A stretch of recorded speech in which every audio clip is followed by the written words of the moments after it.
यहाँ से 121 नंबर का प्रश्न देखिए पूछा गया है। और फ्रेंड्स देखिए, मैं सारे प्रूफ आपके जो है कि NCERT बुक्स से ही दिखाऊंगा, जिसमें से बुक्स आपकी जो है कि होंगी क्लास जो है कि 7 से 10 तक, ठीक है। और यहाँ पर फ्रेंड्स वीडियो में लास्ट तक बने रहिएगा। और देखिए, अगर आप मेरे स्टूडेंट होंगे तो फ्रेंड्स आपको ये सारी चीज़ें मैं जो जहाँ से मैं प्रूफ को दिखाऊंगा, यहाँ से सारी चीज़ें फ्रेंड्स पूछी गई हैं और ये चीज़ें हम लोग पढ़ चुके हैं, ठीक है। तो यहाँ से अब हम लोग देखिए, पहला प्रश्न हमारा क्या कह रहा है। देखिए, वायुमंडल की किस परत में हवाई जहाज उड़ता है। देखिए फ्रेंड्स, वायुमंडल की किस परत में हवाई जहाज उड़ता है, ये प्रश्न आपका है। और सही आंसर क्या है, समताप मंडल, ठीक है। समताप मंडल में जो है कि हवाई जहाज उड़ता है, ठीक है। ऑप्शन नंबर यहाँ पर बी बिल्कुल राइट आंसर है। और यहाँ से इसको प्रश्न को देखने का प्रयास करिएगा तो देखिए, ये आपके क्लास 7th की NCERT ज्योग्राफी के चैप्टर नंबर 4 से जो है कि पूछा गया है। ये देखिए आपका चैप्टर नंबर 4 है। और इसी में से जो है कि देखिए, मैं यहाँ से देखिए, ये देखिए फ्रेंड्स, इसके फलस्वरूप यहाँ की परिस्थितियाँ हवाई जहाज उड़ाने के लिए आदर्श होती हैं। और ये है क्या, तो ये है फ्रेंड्स आपका जो है कि समताप मंडल। तो ये आपने यहाँ से देखा प्रश्न, और देखिए जहाँ से प्रश्न पूछा गया मैं वहाँ पे PYQ लिख दिया हूँ आपके जो है कि सुविधा के लिए, ठीक है। और यहाँ पर आगे हम लोग बढ़ते हैं। देखिए, स्वच्छ भारत मिशन कब प्रारंभ किया गया था। और फ्रेंड्स देखिए, क्लास 7th की NCERT ज्योग्राफी में जो है कि फ्रेंड्स टोटल आपके 7 चैप्टर हैं और इसको हम लोग चैप्टर वाइज कंप्लीट कर चुके हैं। वहाँ से ये सारी चीज़ें हम लोग पढ़ चुके हैं, ठीक है। और देखिएगा, स्वच्छ भारत मिशन कब प्रारंभ हुआ था। तो स्वच्छ भारत मिशन 2 अक्टूबर 2014 को प्रधानमंत्री नरेंद्र मोदी जी के द्वारा जो है कि ये योजना शुरू की गई थी, ठीक है। तो ये कहाँ से पूछा गया है, ऑप्शन नंबर सी यहाँ से राइट आंसर है। और यहाँ पर फ्रेंड्स देखिएगा, क्लास 7th की ही NCERT ज्योग्राफी में जब आप चैप्टर नंबर 6 में जाएंगे, और चैप्टर नंबर 6 का नाम क्या है, मानव पर्यावरण अन्योन्य क्रिया उष्ण कटिबंधीय एवं उपोष्ण प्रदेश। देखिए यहाँ पर मैं PYQ लिखा हूँ। और देखिए दिया गया है, सार्वभौमिकता स्वच्छता कवरेज प्राप्त करने और स्वच्छता पर ध्यान केंद्रित करने के प्रयासों में तेजी लाने के लिए भारत के प्रधानमंत्री ने 2 अक्टूबर 2014 को स्वच्छ भारत मिशन का शुभारंभ किया था। तो यहाँ से बिल्कुल एग्जैक्ट फ्रेंड्स आपके NCERT बुक्स से लाइन बाय लाइन प्रश्न उठाया जा रहा है, ठीक है। तो आइए फ्रेंड्स, अब हम लोग अगले प्रश्न को देख लेते हैं यहाँ से। और देखिए, वायु में ऑक्सीजन का प्रतिशत है। देखिए, इतना आसान प्रश्न है फ्रेंड्स, ये पूछा गया है। और वायु में ऑक्सीजन का प्रतिशत क्या है, तो वायु में ऑक्सीजन का 21% है यहाँ पर मात्रा। और यहाँ से ऑप्शन नंबर क्या है, सी सही है, ठीक है। और यहाँ से फ्रेंड्स अगर आप इसको देखने का प्रयास करिएगा तो जाएंगे क्लास 7th की ही NCERT जियोग्राफी में चैप्टर नंबर 4 में, जिसका नाम क्या है फ्रेंड्स, देखिए जिसका नाम क्या है, वायु है, ठीक है। और वायु है, और जैसे ही चैप्टर स्टार्ट होगा देखिए, एक लड़की यहाँ पे ये जो है कि पूरा डायग्राम में दिखाया गया है एक लड़की के द्वारा। देखिए यहाँ से थोड़ा सा अगर मैं इसको जूम करने का प्रयास करूँगा तो देखिए, ऑक्सीजन जो है कि फ्रेंड्स आपका 21%, नाइट्रोजन 78%, अन्य गैसें 0.4%, आर्गन 0.93% और कार्बन डाइऑक्साइड 0.03%, ठीक है। तो एग्जैक्ट फ्रेंड्स यहीं से प्रश्न आपका पूछा गया और मैं PYQ भी यहाँ पे लिख दिया हूँ, ठीक है। अब देखिए फ्रेंड्स, आगे बढ़ते हैं। सहारा किस प्रकार का रेगिस्तान है। बिल्कुल कम से कम TRE 3.0 जो हुआ था फ्रेंड्स कैंसिल वाला 15 मार्च को, उसमें से आधे प्रश्न आपके उठा लिए गए थे क्लास 7th की NCERT ज्योग्राफी से। लेकिन आपको सिर्फ 7th ही नहीं पढ़ना है, 7th पढ़ना है, 8th पढ़ना है, 9th पढ़ना है और 10th पढ़ना है, ठीक है। और पतले पतली बुक्स हैं, छोटे छोटे चैप्टर हैं, आप जो है कि आराम से कंप्लीट कर लेंगे, ठीक है। यहाँ से 123 नंबर का प्रश्न क्या है, देखिए सहारा किस प्रकार का रेगिस्तान है। तो सहारा सभी को पता है, गर्म रेगिस्तान है। अगर नहीं पता है तो देखिए, ये आपके NCERT में दिया गया है, क्लास 7th की NCERT ज्योग्राफी में चैप्टर नंबर 7 है, रेगिस्तान में जीवन। ठीक है, तो यहाँ से फ्रेंड्स देखिएगा ये चैप्टर नंबर 7 है। और देखिए गर्म रेगिस्तान सहारा, तो यहीं से बेसिक है प्रश्न, यहीं से उठा लिया गया है। यहाँ पे मैं PYQ भी लिखा हूँ। ठीक है, तो फ्रेंड्स देखिए इसी तरह हम लोग जो है कि क्लास को करते हैं। और देखिए 125 नंबर का प्रश्न, गंगा नदी के तट पर स्थित शहर है। तो देखिए फ्रेंड्स गंगा नदी के तट पर जो है कि देखिए कोलकाता भी है। ठीक है, वैसे तो कोलकाता हुगली नदी के तट पर है, लेकिन देखिए हुगली क्या है, गंगा की सहायक नदी है। तो अगर ये एग्ज़ाम कंप्लीट हुआ रहता, फाइनल आंसर की आई होती, तो यहाँ पर फ्रेंड्स क्या माना गया होता, देखिए या तो डी माना गया होता या तो ए माना गया होता, वो आयोग जानता। ठीक है, क्योंकि यहाँ पे जो ये कोलकाता है, ये हुगली नदी के तट पर है। ठीक है, और जो हुगली है फ्रेंड्स वो गंगा की सहायक नदी है, तो उससे भी हो जाएगा। और NCERT बुक्स में भी दिया गया है। और प्रयागराज भी आपका जो है कि गंगा नदी के किनारे तट पर स्थित है। ठीक है, तो यहाँ से एक से अधिक जो है कि आपका राइट आंसर होना चाहिए मेरे उम्मीद से। ठीक है, लेकिन आपके जो है कि कन्फ्यूजन को दूर करते हुए इसको हम लोग देख लेते हैं। क्लास 7th की NCERT ज्योग्राफी से ही ये भी प्रश्न पूछा गया है चैप्टर नंबर 6 में। और चैप्टर नंबर 6 का नाम क्या है, मानव पर्यावरण अन्योन्य क्रिया उष्णकटिबंधीय एवं उपोष्ण प्रदेश। ठीक है, तो यहाँ से देखिएगा, ये देखिए एक प्रश्न आपका यहाँ से पूछ लिया गया और एक प्रश्न आपका यहाँ से पूछ लिया गया, एक ही चैप्टर के एक ही पेज से। ठीक है, देखिए गंगा ब्रह्मपुत्र के मैदानों में कई बड़े शहर एवं कस्बे स्थित हैं।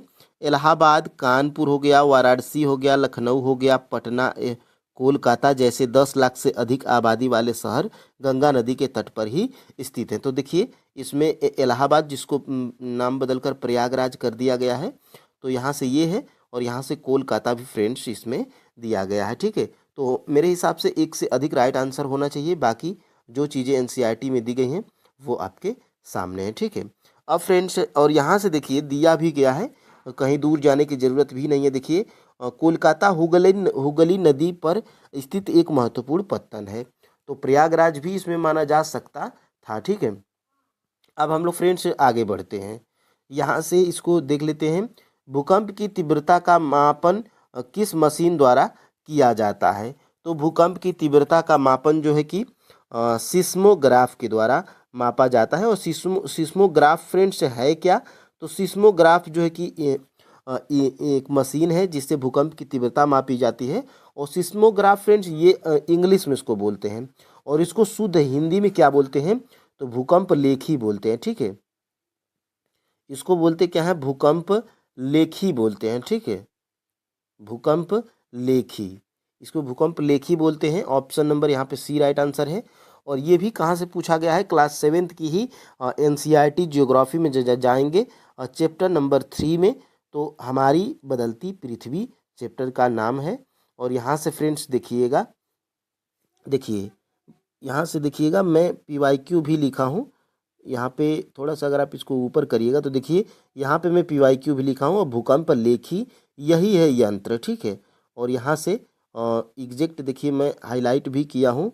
देखिए भूकंप का मापन एक यंत्र से किया जाता है जिसे भूकंप लेखी कहते हैं। तो exact line by line friends प्रश्न आपके NCERT बुक से उठाए गए हैं, और आपको कुछ नहीं करना है। क्लास 7th, क्लास 8, क्लास 9 तो क्लास 10th, अगर आप PIT के स्टूडेंट हैं तब भी आपके लिए महत्वपूर्ण है, और आप 6 to 8 के स्टूडेंट हैं तब भी आपके लिए महत्वपूर्ण है। इससे ज़्यादा जियोग्राफी के लिए नहीं पढ़ना है। ठीक है, अब देखिए फ्रेंड्स आगे हम लोग बढ़ते हैं। देखिए सिस्मोग्राफ का हिंदी शब्द भूकंप मापी या भूकंप लेखी है। तो ये आपके NCERT बुक्स में भी दिया गया है। ये मैं गूगल करके थोड़ा देखने का प्रयास कर रहा था। ठीक है, और यहाँ से देखिए ऊर्जा का गैर परंपरागत स्रोत है।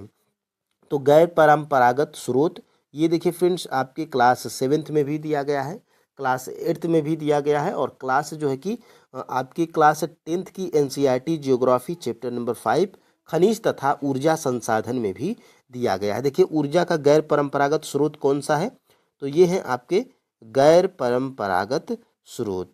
ठीक है, गैर परंपरागत स्रोत किसके? ऊर्जा के।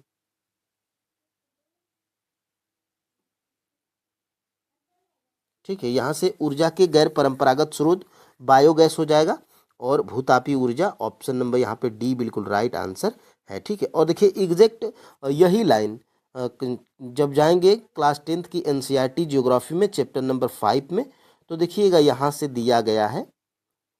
सबसे पहले यहाँ से जब आप देखिएगा, देखिए परंपरागत साधनों में देखिए लकड़ी, उपले, कोयला, पेट्रोलियम, प्राकृतिक गैस तथा विद्युत, ये क्या है? ये परंपरागत है। लेकिन प्रश्न आपका पूछा क्या है? गैर परंपरागत। तो देखिए गैर परंपरागत यहाँ पे बिल्कुल एग्जैक्ट PYQ भी मैं यहाँ पे लिख दिया हूँ आपके जो है कि सुविधा के लिए। देखिए यहाँ से चौंक जाएंगे, इतना जो है कि लाइन बाय लाइन प्रश्न पूछा गया है आपके एनसीईआरटी से। देखिए गैर परंपरागत साधनों में सौर, पवन, ज्वारी, भूतापी, बायोगैस। तो देखिए भूतापी आपके ऑप्शंस में था और बायोगैस भी आपके ऑप्शन में था और परमाणु ऊर्जा भी जो है कि आपके ऑप्शन में था। तो ये हम ऊपर भूल गए थे। ठीक है, तो भूतापी, बायोगैस, परमाणु ऊर्जा, ये जो है कि आपका जो है कि तीनों ही आपका जो है कि गैर परंपरागत ऊर्जा में के स्रोत हैं। ठीक है, तो ये तीनों ही हैं, इसलिए आपका राइट आंसर क्या है? ऑप्शन नंबर जो है कि डी राइट आंसर है। ठीक है, तो आपने प्रूफ जो है कि देखा। अब देखिए आगे हम लोग बढ़ते हैं। यहाँ से पर्यावरण के लिए किससे खतरा है? तो देखिए फ्रेंड्स, पर्यावरण के लिए देखिए जनसंख्या वृद्धि जो है कि ये खतरा है, बेसिक प्रश्न है और ये आपके जो है कि दिया गया है किसमें? क्लास 7th की एनसीईआरटी ज्योग्राफी में चैप्टर नंबर 1 है, उसका नाम क्या है? पर्यावरण। ठीक है, तो 7th एनसीईआरटी चैप्टर नंबर क्या है? 1 है और उसका नाम क्या है? हमारा पर्यावरण। ठीक है, देखिए एग्जैक्ट जो है कि यही प्रश्न आपका दिया गया है। देखिए एग्जैक्ट ऑप्शंस भी यहाँ पर चेंज नहीं है। इनमें से कौन सा पर्यावरण के लिए खतरा है? तो पादप वृद्धि, जनसंख्या वृद्धि, फसल वृद्धि, तीनों आपका ऑप्शन में है, लेकिन इसमें से ज़्यादा सही क्या है? जनसंख्या वृद्धि है। ठीक है, फसल वृद्धि होगी तो ये पर्यावरण के लिए खतरा नहीं है। पादप वृद्धि ये भी पर्यावरण के लिए खतरा नहीं है। अगर आप फ्रेंड्स पेड़ों को काटते हैं तब जो है कि पर्यावरण के लिए खतरा है। ठीक है, फसल में कमी आएगी तो, और यहाँ से जनसंख्या वृद्धि जब होगी तो भूमि भी कम होगी और जो है कि महंगाई बढ़ेगी, तो ये पर्यावरण के लिए खतरा है। तो देखिए ये आपके जो है कि दिया गया है एनसीईआरटी बुक्स में। और यहाँ से फ्रेंड्स आगे हम लोग बढ़ते हैं। देखिए यहाँ से जनसंख्या घट जाएगी यदि, देखिए 127 नंबर का प्रश्न आपके एग्जाम में पूछा गया है TRA 3.0 री एग्जाम, इसमें कैंसिल वाले में। ठीक है, बार बार री एग्जाम का आता है। देखिए कैंसिल वाला जो 15 मार्च को हुआ था, जिसके हम सभी प्रश्नों को देख रहे हैं। देखिए जनसंख्या घट जाएगी यदि, यदि जनसंख्या घट जाएगी तो क्या होगा? तो देखिए जन्म दर कम हो एवं मृत्यु दर अधिक हो तो क्या हो जाएगी? जनसंख्या घट जाएगी। तो अगर आप फ्रेंड्स कॉमन सेंस अगर लगाएंगे कि अगर जन्म दर कम हो जाए, मतलब पैदा लोग कम होंगे, मरेंगे ज़्यादा, तो जनसंख्या क्या हो जाएगी? ऑटोमेटिक दिन पर दिन कम होती चली जाएगी। ठीक है, तो यहाँ से ये आपका जो है कि कहाँ पर दिया गया है? क्लास 7th के एनसीईआरटी ज्योग्राफी चैप्टर 1 नंबर जो है कि ये क्लास 8th की एनसीईआरटी ज्योग्राफी में चैप्टर नंबर 5, उसका नाम क्या है? मानव संसाधन। देखिए यहाँ से देखिए मानव संसाधन। देखिए फ्रेंड्स मैं PYQ भी यहाँ पे लिख दिया हूँ। देखिए जन्म दर से मृत्यु दर का अधिक होना जनसंख्या का कम होना दर्शाता है। देखिए डायग्राम भी बना के आपके क्लास 8th की एनसीईआरटी ज्योग्राफी में दिया गया। देखिए जनसंख्या में कमी कब होगी? जन्म दर, देखिए मृत्यु दर क्या है? अधिक है, जन्म दर कम है। ठीक है, और देखिए जनसंख्या स्थिर कब रहेगी? कि जन्म दर और मृत्यु दर दोनों समान रहेगा। और देखिए जनसंख्या में वृद्धि कब होगी? जन्म दर जो है कि ज़्यादा होगी और मृत्यु दर कम होगी, तो इसमें क्या होगा? जनसंख्या वृद्धि होगी। ठीक है, तो यहाँ से प्रश्न आपके एग्जाम में बना था और बन भी सकता है। और क्लास 8th की एनसीईआरटी ज्योग्राफी में हम लोग जो है कि 3 चैप्टर कंप्लीट भी कर चुके हैं। क्लास 7th हमारा ऑलरेडी जो है कि ख़त्म हो चुका है। ठीक है, यहाँ पर देखिएगा 129 का जो है कि निम्नलिखित में से भारत में कौन सा जैव विविधता हॉट स्पॉट है? तो 129 का जो है कि राइट आंसर जो है कि फ्रेंड्स यहाँ पर जो है कि होना चाहिए मेरे हिसाब से एक से अधिक, ठीक है। और इसमें पश्चिमी घाट है माना। देखिए ये एग्जाम ही नहीं हुआ था तो फाइनल आंसर की में क्या है ये क्लियर नहीं है, लेकिन इसको मैं दिखा देता हूँ। 129 नंबर का प्रश्न। देखिए भारत में 4 मुख्य जैव विविधता हॉट स्पॉट हैं और हिमालय, पश्चिमी घाट, ठीक है।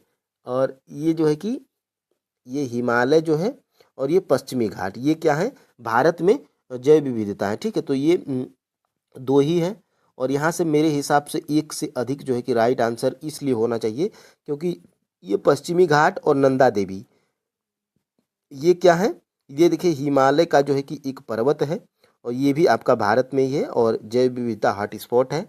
तो और ये एक से अधिक आपका राइट आंसर होना चाहिए, ठीक है। और देखिए यहाँ से जब आप जाएंगे, देखिए देखिए यहाँ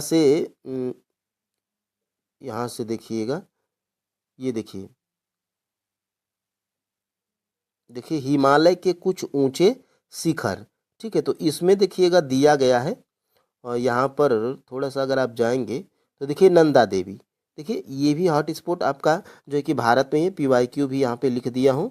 और यहाँ से जब आप जाएंगे ऊपर तो इसमें क्या दिया गया है, देखिए यहाँ से पश्चिमी घाट की ऊंचाई, इस भाग को शिखर ऊंचे अनाईमुड़ी हो गया, ये डोडा बेटा हो गया, पूर्वी घाट का सबसे ऊंचा शिखर महेंद्रगिरी, तो ये सब क्या है भारत में ही है। तो यहाँ से पढ़े रहेंगे तो कॉमन सेंस लगा के जो है कि आप राइट आंसर कर सकते हैं। भारत में जो है कि प्रवाल भित्तियाँ, देखिए फ्रेंड्स कुछ ऐसे प्रश्न हैं जो है कि यहाँ से देखिएगा 134 नंबर का, भारत में प्रवाल भित्तियाँ पाई जाती हैं।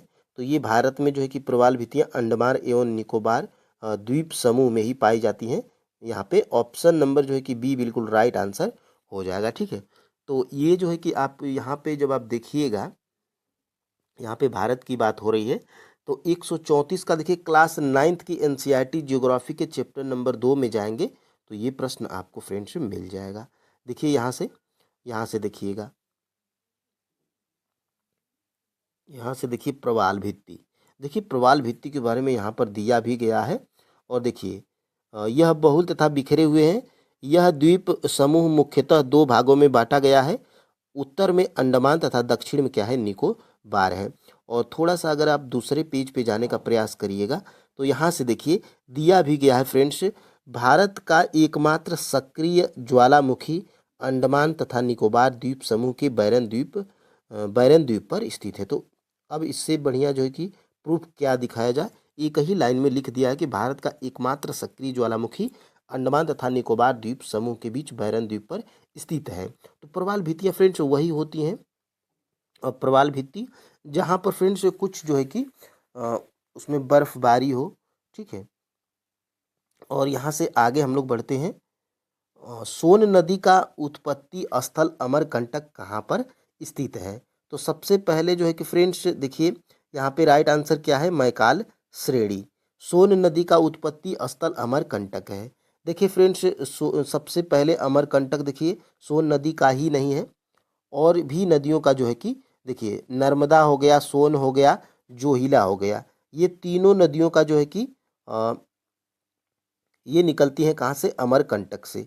तो पूछा क्या गया है कि अमरकंटक कहाँ पर स्थित है, ठीक है। तो अमरकंटक फ्रेंड्स मैकाल श्रेणी में स्थित है। देखिए सोन नदी का उत्पत्ति स्थल अमरकंटक है, ये कहाँ है तो मैकाल श्रेणी में स्थित है। तो देखिए ये आपके जो है कि क्लास 9th में भी है, 10th में भी है, और बिहार SCRT अगर आप पढ़ रहे हैं तो उसमें भी है। देखिए नर्मदा नदी, देखिए नर्मदा, सोन और जोहिला, ये तीनों का जो है कि उद्गम स्थल क्या है, अमरकंटक है। देखिए मध्य प्रदेश में अमरकंटक के निकल मैकाल की पहाड़ी, यहीं से बस आपका आंसर मिल गया, ठीक है। और फ्रेंड्स अब हम लोग आगे बढ़ते हैं। यहाँ से बिहार के किस जिले में चीनी का उत्पादन सर्वाधिक होता है? देखिए ये एक दो प्रश्न जो बिहार स्पेशल के पूछ लिए जाते हैं वो आपको NCERT बुक्स में नहीं मिलेंगे। तो अगर आप NCERT पढ़ रहे हैं तो 1 या 2 नंबर के लिए बिल्कुल पैनिक नहीं होना है। जब आप BPSC का पूर्वावलोकन जब आप पढ़ रहे होंगे तो उसमें आपको ये सारे बेसिक प्रश्न मिल जाएंगे। बहुत पूछेगा तो चीनी पूछ लेगा, गेहूँ पूछ लेगा, धान पूछ लेगा, लीची पूछ लेगा। यही सब फ्रेंड्स जो है कि पूछता है बिहार स्पेशल में। बिहार के किस जिले में चीनी का उत्पादन सर्वाधिक होता है? तो पश्चिमी चंपारण में होता है, क्योंकि ये गन्ने का जो है कि उत्पादन जो है कि प्रथम स्थान है, ठीक है। यानी कि बिहार के पश्चिमी चंपारण जिले में गन्ने का उत्पादन सर्वाधिक होता है, और गन्ने का उत्पादन होने के कारण जो है कि यहाँ पे चीनी भी जो है कि उत्पादन सर्वाधिक होता है, ठीक है। तो ऑप्शन नंबर यहाँ से बी राइट आंसर है। और 90 का ये देखिए क्लास 10th के बिहार SCRT बुक्स में जो है कि दिया भी गया है। यहाँ पर आप जो है कि देख पा रहे होंगे गन्ना। देखिए गन्ने के उत्पादन में पश्चिमी चंपारण पहले स्थान पर है, जबकि दूसरे स्थान पर और तीसरे स्थान पर क्रमशः गोपालगंज और पूर्वी चंपारण है। तो बस आपका आंसर यहाँ से निकल गया। और यहाँ से देखिएगा बिहार के किस जिले में गेहूं का उत्पादन होता है? तो रोहतास में होता है, ठीक है, ऑप्शन नंबर बी। और ये भी आपका क्लास 10th में दिया गया है। और बिहार के किस जिले में धान का उत्पादन सर्वाधिक होता है? तो रोहतास में होता है, ठीक है। तो ये भी आपके क्लास 10th के बिहार SCRT बुक्स में दिया गया है। तो फ्रेंड्स देखिए TRE 3.0 और PRT 1 to 5 जो कैंसिल वाला जो आपका एग्ज़ाम रिजेक्ट कर दिया गया था 15 मार्च को, याद होगा आपको, ठीक है, 15 मार्च को, ठीक है।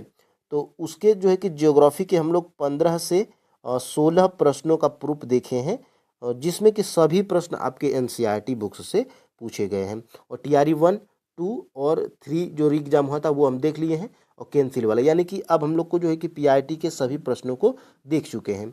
अब आपको फ्रेंड्स करना क्या है? तो देखिए ये आपका जो है कि क्लास 7th का NCERT ज्योग्राफी की बुक है, ये क्लास 8th की है, और ये आपकी जो है कि 9th की है, और ये आपकी जो है कि 10th की है, ठीक है। जिसमें से 7th हम लोग कंप्लीट कर चुके हैं, प्लेलिस्ट बनाई गई है, और 8th हम लोग अभी पढ़ रहे हैं, जिसमें हम लोग 3 चैप्टर कंप्लीट कर चुके हैं और 2 या 3 चैप्टर और बचा हुआ है, ठीक है। तो फ्रेंड्स हम लोग कंप्लीट कर लेंगे एग्जाम से पहले। और यहाँ से फ्रेंड्स देखिएगा ये क्लास 7th की NCERT ज्योग्राफी और चैप्टर वाइज जो है कि देखिए प्लेलिस्ट बनाई गई है, हम लोग यहाँ से जो है कि कंप्लीट कर चुके हैं। और यहाँ से फ्रेंड्स आप जो है कि ये क्लास जो है कि देख लीजिएगा, ठीक है। और देखिए क्लास 8th की हम लोग 3 चैप्टर कंप्लीट किए हैं, और आगे भी हम लोग इसको कंप्लीट कर लेंगे। देखिए 9th का भी हम लोग बहुत पहले 6-7 महीने पहले पढ़ चुके हैं, लेकिन इसको अभी हम लोग न्यू से करेंगे, ठीक है। और ये क्लास 10 का है, ये भी प्लेलिस्ट बनाई गई, अगर आप अभी से पढ़ना चाहते हैं तो फ्रेंड्स आप जो है कि पढ़ लीजिएगा, ठीक है। तो क्लास आपको कैसी लगी कमेंट में ज़रूर बताइएगा। और कल कमेंट आया था कि सर आप जो है कि कैंसिल वाला जो है कि पेपर कब कराएंगे, तो मैं 2 दिन बाद बोला था, लेकिन मैं जो है कि रात में ही जो है कि ये आपको जो है कि इस कैंसिल वाले पेपर को खोजा, और फिर उसके बाद प्रश्नों को अपने जो है कि NCERT बुक्स से ढूंढा, ठीक है। जैसे ही फ्रेंड्स मैं पेपर देखा, और जैसे ही जो है कि मैं TRE 1, 2 और 3 सभी का प्रूफ दिखाया हूँ, और class 7th 8th 9th 10th सभी मैं आपको पढ़ा ही रहा हूँ, तो मुझे सब याद हो गया फ्रेंड्स कि ये प्रश्न जो है कि ये सारे प्रश्न 7th से हैं, ये 8th से है, ये 9th से और 10th से। तो थोड़ा मुझे कम समय लगा, लेकिन फिर भी 1 या 2 घंटे लग गया था, ठीक है। तो आप जो है कि कमेंट में हमें ज़रूर बताइएगा। और फ्रेंड्स आज के लिए इतना ही। जय हिंद। हेलो फ्रेंड्स, आपके अपने YouTube channel Krishna question fact में आपका स्वागत है। देखिए फ्रेंड्स बिहार शिक्षक भर्ती 4.0 के लिए आपको फ्रेंड्स देखिए तैयारी कहाँ से करनी है, और किन चीज़ों को, किन सब्जेक्ट को कहाँ से पढ़ना है, ये फ्रेंड्स आपको जो है कि पता होना चाहिए। तो देखिए इस वीडियो में आपको फ्रेंड्स थंबनेल में आपने देखा होगा TRE 1, TRE 2 और TRE 3 के PRT के ज्योग्राफी के सभी प्रश्न जो है कि कहाँ से पूछे गए हैं, ये आप जो है कि प्रूफ के साथ में देखेंगे। इससे फ्रेंड्स आपको जो है कि 2 फायदे होंगे। आपको जो है कि प्रीवियस ईयर के प्रश्न मिल जाएंगे, और ये भी पता चल जाएगा कि कहाँ से आपको TRE 4.0 के लिए पढ़ना है, ठीक है। तो देखिए फ्रेंड्स सबसे पहले हम TRE 1 से स्टार्ट करेंगे। देखिए TRE 1 जो है कि 2 शिफ्ट में हुआ था, आपने जो है कि दिया होगा तो देखा होगा। देखिए बॉयज़ का जो है कि लड़कों का अलग शिफ्ट था, और लड़कियों का जो है कि अलग शिफ्ट था, ठीक है। तो फ्रेंड्स देखिए यहाँ पर सबसे पहले स्क्रीन पे आपको एक प्रश्न दिखाई दे रहा होगा, जिसको मैं जो है कि कल भी इसको करवाया था, क्योंकि इसको फ्रेंड्स इस टाइम हम लोग क्लास 7th की NCERT ज्योग्राफी की हम लोग पढ़ रहे हैं, ठीक है। तो देखिए ये 51 नंबर का जो प्रश्न है, ये फ्रेंड्स आपके TRE 1 PRT बॉयज वाले शिफ्ट में पूछा गया था। देखिए प्रश्न है क्या, भूकंप के संबंध में निम्नलिखित में से कौन सा कथन सत्य है। तो देखिए फ्रेंड्स, भूकंप के संबंध में निम्नलिखित में से कौन सा कथन सत्य है। ये फ्रेंड्स फाइनल आंसर की के साथ में इसका राइट आंसर क्या है, उपर्युक्त में से एक से अधिक। तो फ्रेंड्स देखिए उपर्युक्त में से एक से अधिक, और देखिए यहाँ पे ये प्रश्न पूछा कहाँ से गया है, तो ये देखिए क्लास 7th की NCERT, क्लास 7th की NCERT जिसको हम लोग इस टाइम पढ़ रहे हैं, उसमें फ्रेंड्स जब आप जाएंगे चैप्टर नंबर 3, चैप्टर नंबर 3 क्या है, हमारी बदलती पृथ्वी, उसमें जब फ्रेंड्स आप जाएंगे तो यहाँ पर आपको जो है कि दिखाई दे रहा होगा, यहाँ से देखिए पी तरंगे अनुदैर्ध्य तरंगे होती हैं, ठीक है।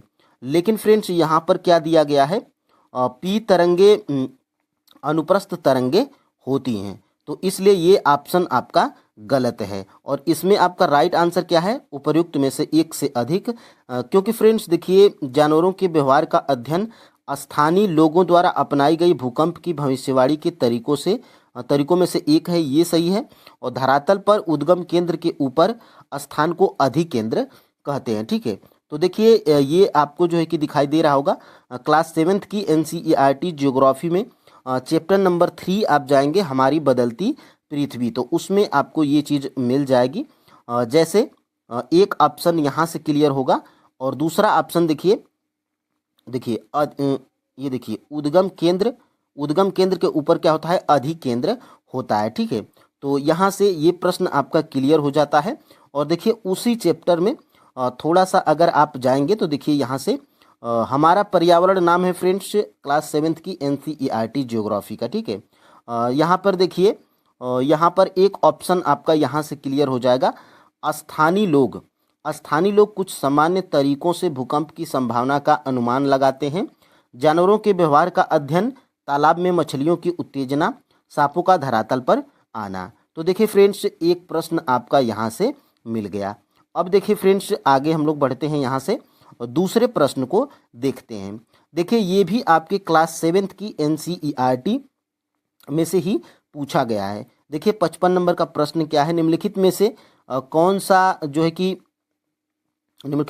सा विकल्प पृथ्वी की सतह से शुरू होकर वायुमंडल की परतों का सही क्रम क्या है। तो फाइनल आंसर की के साथ में आयोग द्वारा इसका राइट आंसर क्या माना गया है, उपर्युक्त यहाँ पे ऑप्शन नंबर ए माना गया है, ठीक है।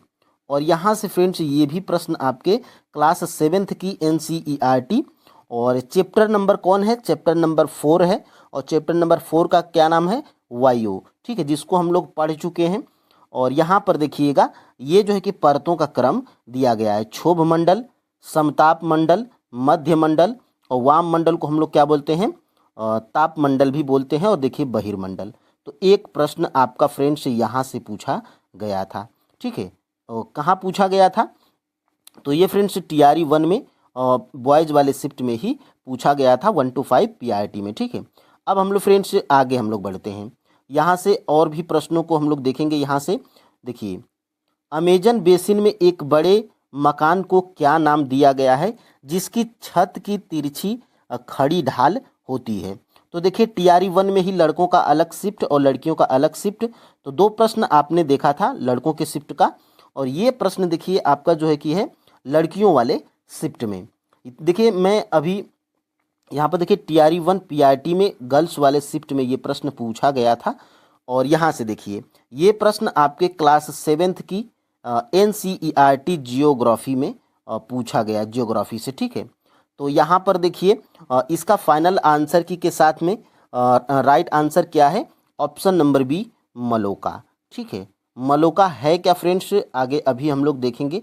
तो इसको देखिए फ्रेंड्स क्लास 7th की NCERT, क्लास 7th की NCERT चैप्टर नंबर जब आप 6 खोलेंगे, मानव पर्यावरण अन्योन्य क्रिया उष्ण कटिबंधी एवं उपोष्ण प्रदेश, तो उसमें ये प्रश्न आपका मिल जाएगा। देखिए यहाँ से देखिए मधुमक्खी के छत्ते के आकार वाले छप्पर के घरों में रहते हैं जबकि कुछ लोग मलोका। देखिए साफ साफ यहाँ पे मैं थोड़ा सा अगर आपको जूम करके दिखाऊं तो देखिए साफ साफ देखिए फ्रेंड्स मलोका, यहाँ पर देखिए मलोका कहे जाने वाले बड़े अपार्टमेंट जैसे घरों में रहते हैं जिनकी छत तीव्र ढलान वाली होती है।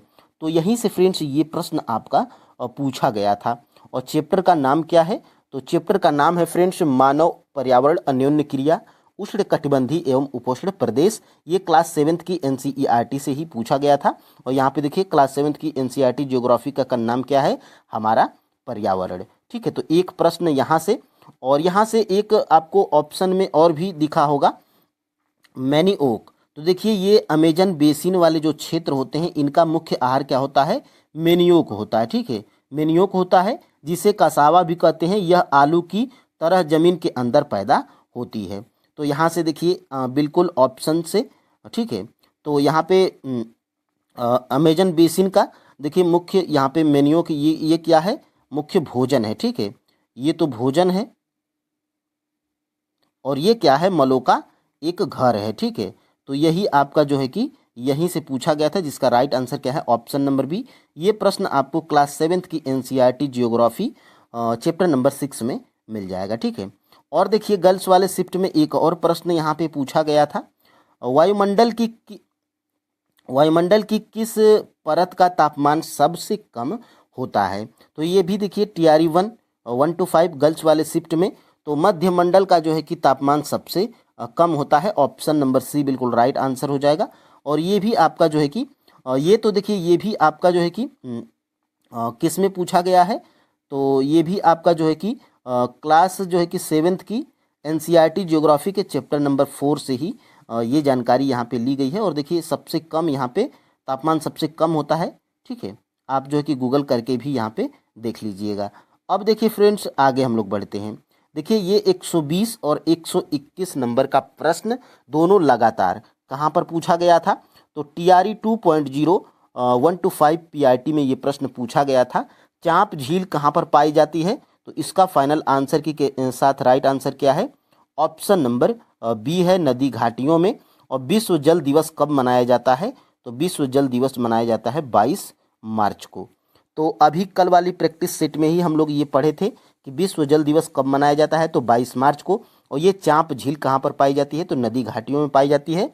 ये दोनों प्रश्न आपके 7th की एनसीईआरटी जियोग्राफी में मिल जाएगा। 120 वाला जो प्रश्न है फ्रेंड्स, ये चांप झील वाला, ये आपको चैप्टर नंबर 5 में मिलेगा, जिसका नाम है जल।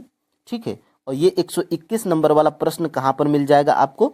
तो ये मिल जाएगा फ्रेंड्स आपको किस में मिलेगा? तो ये मिल जाएगा आपको विश्व जल दिवस।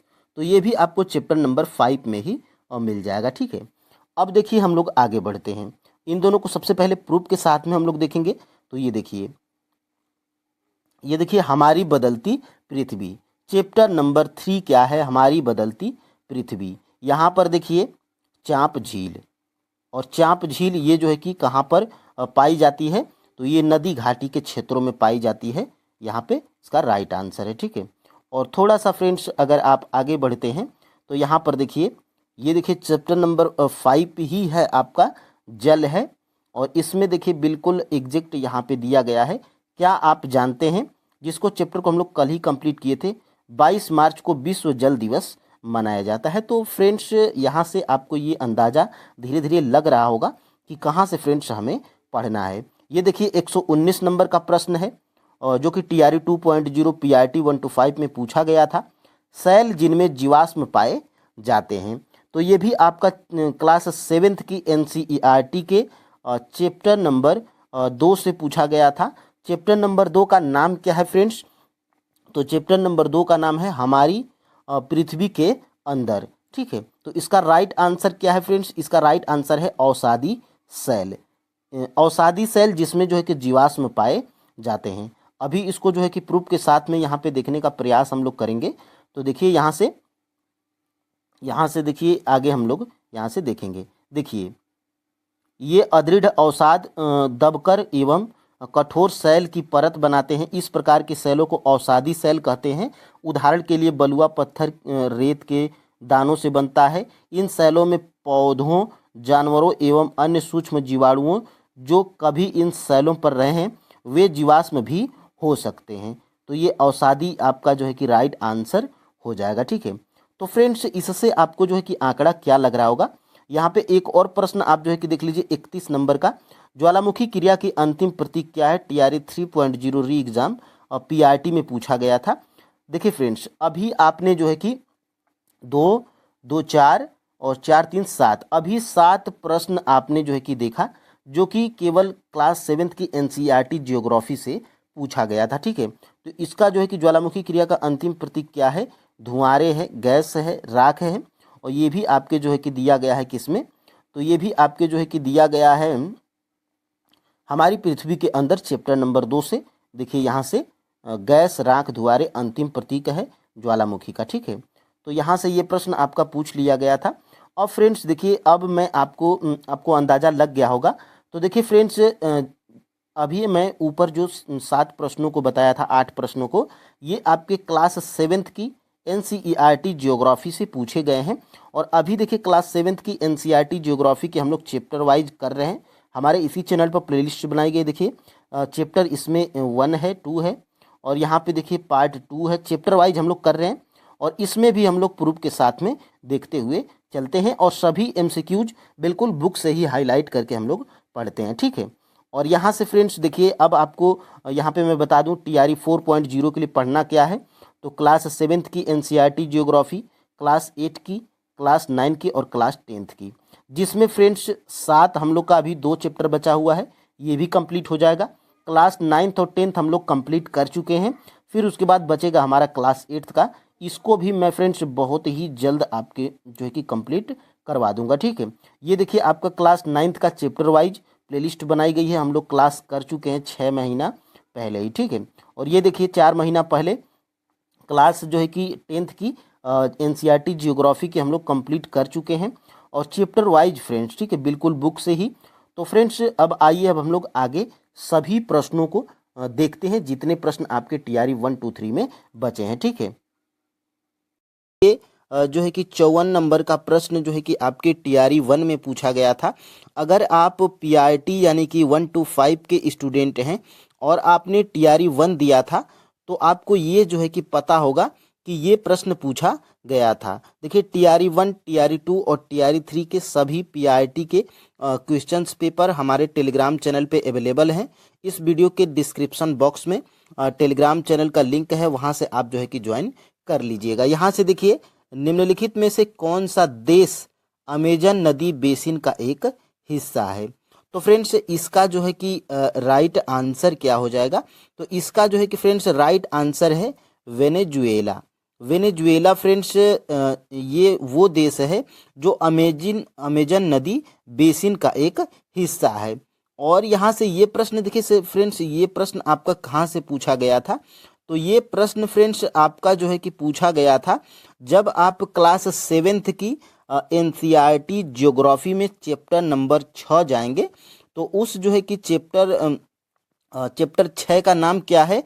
तो मानव पर्यावरण, अन्योन्य क्रिया, उष्ण कटिबंधी एवं उपोष्ण प्रदेश। तो ये आपका चैप्टर है, और यहीं से जो है कि ये प्रश्न आपका पूछा गया था। देखिए फ्रेंड्स, बिल्कुल यहाँ से देखिए, अमेजन बेसिन में जीवन। तो देखिएगा यहाँ से मैं पीले कलर से हाईलाइट भी कर रखा हूँ। देखिए अमेजन नदी, देखिए मैं थोड़ा सा अगर इसको जूम करके आपको दिखाऊं, तो देखिए अमेजन नदी में बहुत सारी सहायक नदियां मिलकर अमेजन बेसिन का निर्माण करती हैं। यह नदी बेसिन ब्राजील के कुछ भागों, पेरू के कुछ भागों, और देखिए बोलीविया, इक्वाडोर, कोलंबिया एवं वेनेजुएला, तो एक ही यही ऑप्शंस में था इन सभी देशों में। तो वेनेजुएला जो है कि आपका राइट आंसर हो जाएगा। तो ये सारी अगर आप वीडियो को लास्ट तक देख लेते हैं सारे प्रश्नों को, तो ये फ्रेंड्स आप श्योर हो जाएंगे। और मैं वीडियो के लास्ट में जो है कि आपको ज्योग्राफी कहाँ कहाँ से पढ़ना है वो भी आपको बताऊंगा। तो ये आपका जो है कि प्रश्न था अमेजन बेसिन में जीवन, जो कि वेनेजुएला था आपका आंसर था। ठीक है, तो यहाँ से ये प्रश्न जो है कि पूछा गया था।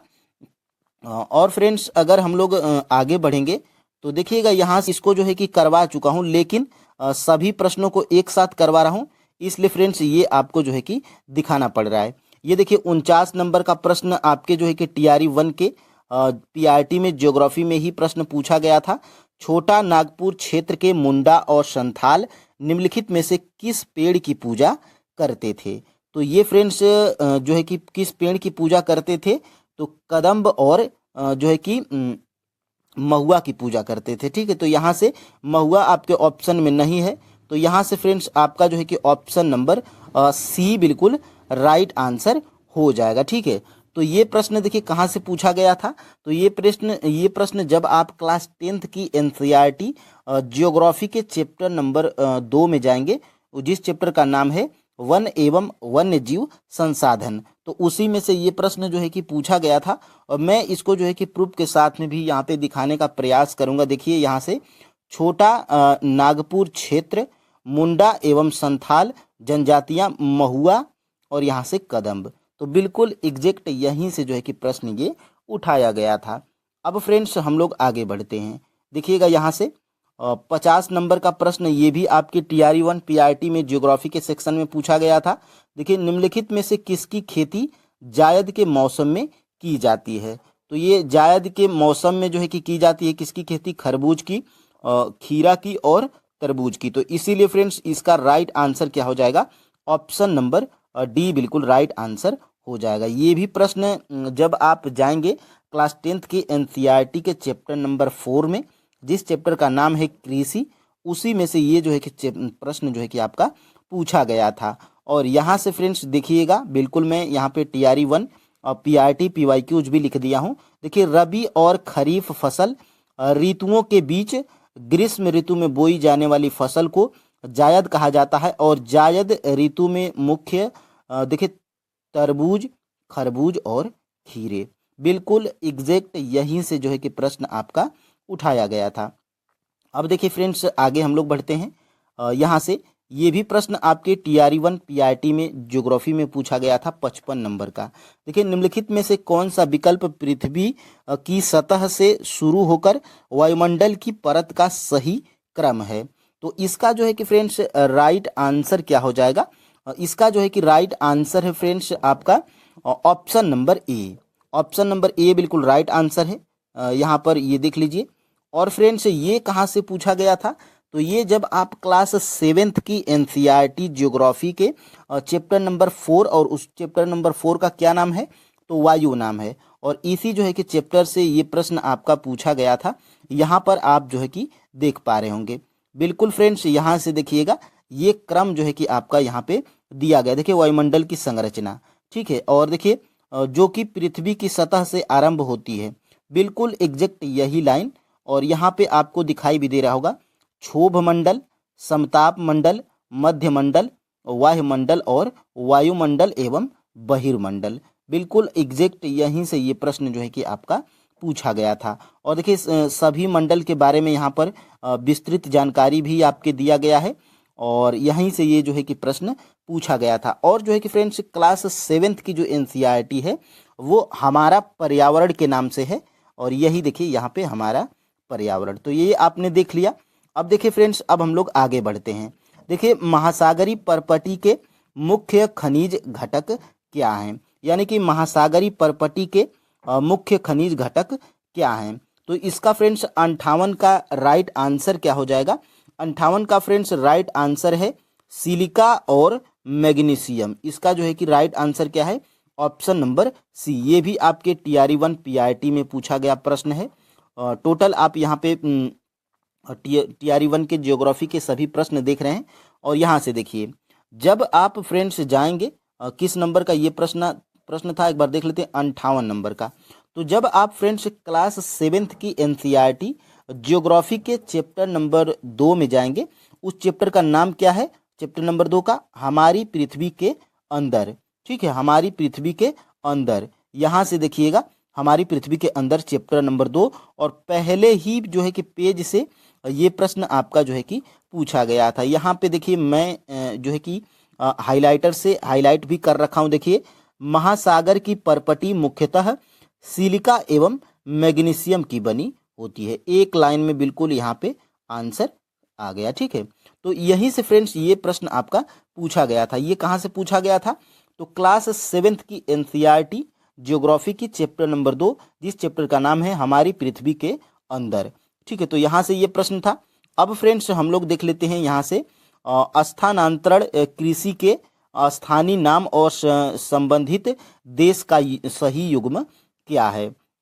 तो देखिएगा फ्रेंड्स, यहाँ से ये 56 नंबर का प्रश्न है और 56 नंबर का प्रश्न का आंसर आपको क्लास 8th की जियोग्राफी के जो है कि चैप्टर नंबर 3 में भी मिल जाएगा। उस चैप्टर का नाम है कृषि। और क्लास 10th की एनसीईआरटी में भी मिल जाएगा। उस भी चैप्टर का नाम है, चैप्टर नंबर 4 है क्लास 10th में, उसका भी नाम है कृषि, और उसमें ये प्रश्न आपको मिल जाएगा। तो 56 का जो है कि राइट आंसर क्या है? लद्दाख मलेशिया। ऑप्शन नंबर यहाँ से सी बिल्कुल राइट आंसर हो जाएगा। और देखिए यहाँ से ये आपकी क्लास 10th की एनसीईआरटी है, जिसमें जो है कि यहाँ से देखिएगा लद्दाख कृषि के बारे में भी यहाँ पे दिया गया है। और यहाँ पे मैं दिखाने का जो है कि प्रयास करूँगा, और यहाँ से और भी मैं क्लास 8th में जाऊँगा। क्लास 8th के चैप्टर नंबर 3 में जाऊँगा। तो यहाँ से मैं पेज थोड़ा पीछे कर दिया हूँ, यहाँ से देखिएगा। हाँ, यहाँ से देखिए, ये देखिए यहाँ से फ्रेंड्स, अगर आप जूम करेंगे तो देखिएगा लद्दाख मलेशिया, यहाँ पे देखिएगा लद्दाख मलेशिया, रोका ब्राज़ील, मिल्पा मेक्सिको मध्य अमेरिका, झूमिंग उत्तर पूर्वी भारत। ये देखिए सभी आंसर आपके यहाँ से निकल के आ रहे हैं। ठीक है, अब देखिए फ्रेंड्स, अब हम लोग कहाँ पे पहुँचे थे? तो अब हम लोग पहुँचे थे फ्रेंड्स यहाँ से देखिए, ये 60 नंबर का भी प्रश्न आपके ज्योग्राफी में पूछा गया था। देखिए, भारत के खनिज तेल पेट्रोलियम उत्पादक क्षेत्र और इसकी अवस्थितियों का सही युग्म क्या है? तो 60 का जो है कि राइट आंसर है ऑप्शन नंबर डी, यानी कि 1 से अधिक। ठीक है, तो यहाँ से देखिएगा लूनेज क्षेत्र गुजरात, ये भी सही है। और केजी बेसिन बंगाल की खाड़ी, ये भी यहाँ पे, इसका जो है कि राइट आंसर क्या हो जाएगा? इसका जो है कि राइट आंसर है ऑप्शन नंबर डी। और ये कहाँ से पूछा गया है? जब आप जाएंगे फ्रेंड्स क्लास जो है कि 10th की एनसीईआरटी में, उसमें भी ये प्रश्न दिया है, और क्लास 8th में भी ये जो है कि प्रश्न दिया गया है। तो यहाँ से देखिएगा केजी बेसिन बंगाल की खाड़ी। ठीक है, और यहाँ से देखिएगा असम में जो है कि क्या है? तो असम में जो है कि यहाँ पे असम में डिगबोई और सुरमा घाटी। तो ये आप जो है कि सोर्स आपने देख लिया। अब देखिए फ्रेंड्स, यहाँ से देखिए कौन सा देश अमेजन बेसिन का एक हिस्सा है? तो वेनेजुएला।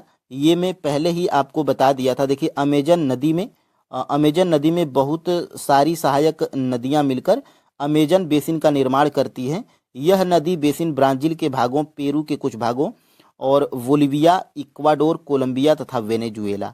तो यहीं से जो है कि आपका ये आंसर निकल के आया था। अब देखिए फ्रेंड्स, आगे ये भी प्रश्न में जो है कि दिखा दिया हूँ। भूकंप के संबंध में निम्नलिखित में से कौन सा कथन सत्य है? तो ऑप्शन नंबर ए और ऑप्शन नंबर सी दोनों सही है, इसलिए ऑप्शन नंबर यहाँ पे डी बिल्कुल राइट आंसर है। और यहाँ पे इन दोनों का भी मैं सोर्स आपको दिखा दिया हूँ। देखिए यहाँ से भूकंप के बारे में दिया गया है, और ये देखिए ये आपका जो है कि ये कौन से नंबर का जो है कि प्रश्न था? 51 नंबर का। 51 नंबर का जो है कि राइट आंसर क्या है? 51 नंबर का जो है कि राइट आंसर क्या है? ऑप्शन नंबर डी है। ठीक है, पी तरंगे अनुप्रस्थ तरंगे हैं, और जानवरों के व्यवहार का अध्ययन स्थानीय लोगों द्वारा अपनाई गई भूकंप की भविष्यवाणी के तरीके में से एक है। तो ऑप्शन नंबर यहाँ से डी बिल्कुल राइट आंसर है। और ये प्रश्न जो है कि आपका कहाँ से पूछा गया था? तो 7th की एनसीईआरटी चैप्टर नंबर 3। और 7th की एनसीईआरटी की जो ज्योग्राफी है वो किस नाम से आती है? तो वो आती है फ्रेंड्स आपके जो है कि ये है आपका हमारी बदलती दुनिया। चैप्टर नंबर 3 का नाम है हमारी बदलती हुई दुनिया। ठीक है, तो यहाँ से ये भी आपने देख लिया। अब देखिए फ्रेंड्स, अब हम लोग आगे बढ़ते हैं और यहाँ से देखते हैं। देखिए ये आपका जो है कि 52 नंबर का प्रश्न था, और ये प्रश्न का जो है कि आंसर हमें 6 से लेकर 10 तक किसी भी एनसीईआरटी में एग्जैक्ट नहीं मिला। ठीक है, घुमा फिरा के मिला था, लेकिन एग्जैक्ट नहीं मिला था। देखिए फ्रेंड्स, सभी प्रश्न आपको एग्जैक्ट नहीं मिलेंगे। ठीक है, तो आप जो है कि कॉमन सेंस भी लगा के इन प्रश्नों का आंसर आप जो है कि पढ़े रहेंगे तो लगा सकते हैं। देखिए निम्नलिखित में से कौन सा कथन उत्तरी अमेरिका महाद्वीप की लेक सुपीरियर के संबंध में सत्य है?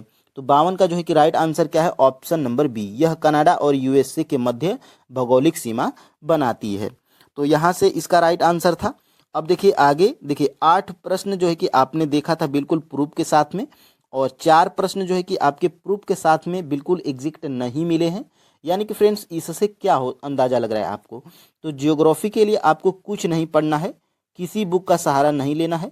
क्लास जो है कि 6 से 10 तक एनसीईआरटी जियोग्राफी की आप पढ़ जाइए। बिल्कुल छोटे छोटे चैप्टर हैं, पतली पतली बुक्स हैं, आराम से जो है कि आप पढ़ लीजिएगा, ठीक है। जिसमें हम लोग क्लास 9th की ज्योग्राफी कंप्लीट कर चुके हैं, क्लास 10th की एनसीईआरटी ज्योग्राफी की कंप्लीट कर चुके हैं। ये दोनों क्लास को आप जो है कि देख लीजिएगा।